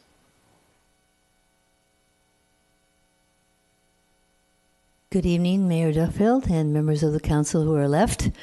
My name is Nancy Skinner, and I actually was intending always to speak at the non-agenda item, but it had to do with my having heard some rumor that you were thinking of appointing an interim city manager. And you know how I feel about what has happened and all the chaos that has gone on about our city manager being forced to retire. But that is history at this point. My big concern now is what comes next. And we saw a little bit of it tonight, where it just feels like you're pulling our city apart with the four people that vote the same way all the time, and sometimes others too. It just seems like it's something I'm concerned about. I like to get along with everybody. I think we can talk. We can all have differences of opinion. That's perfectly all right. But I do think it's something that we ought to think about. So regarding an interim city manager potential, I had three reasons to I hope to talk you out of that. One is that it would then mean that we would have three different city managers in 1 year. We'd have Dave Kiff, we'd have the interim person, and whoever becomes the permanent one. Is that really something that's right for our city? Is that something that we should do? It doesn't seem to me it's a good idea. The second thing is the cost. From what I understand, in addition to the severance that Dave Kiff gets, he is going to be paid whether he's working between now and August or not. And then if you have an interim person, you have another person being paid. For those of us that care about the costs, and I know a lot of you do, I do too, it doesn't seem to make sense to have those two things going against us. The city having to deal with three different city managers. But the most important one of all probably is the loss of the knowledge that Dave Kiff brings to the airport issue. And apparently there's a very critical time right now that he's been working with the airfare and other people that are involved in this. To lose him at this point would be really not good for our city. I don't know if it would be disastrous, but I do think he offers a great deal of institutional knowledge that helps, and I guess they're on their way to D.C. right now, right? And so I just think whether or not you're planning to do an interim city manager, I hope you will think twice about that. Let's just do it from Dave Kiff till he's through, and then bring in the new person at that time. That's my hope that I've convinced you of that. Thank you for listening. Thank you. Are there any other speakers? Seeing none, I'd like to bring it back. We have one more quick item, oral reports from City Council on committee activities. Mr. Avery, Mr. Piotr, Mayor Pro Tem O'Neill. Just a quick note, the proposed budget's out. Finance Committee will be meeting often between now and June, so please go online. You can go to our website, the base website, and then put a dash after it, or a slash after it for open budget. You can dig in a little bit more, and then feel free to come to our Finance Committee meetings. Thank you. Thank you. All right. Madam Clerk. Motion for reconsideration. A motion to reconsider the vote on any action taken by the City Council, either this meeting or the previous meeting, may be made only by one of the council members who voted with the prevailing side. Any motions for reconsideration? Seeing none, we are adjourned.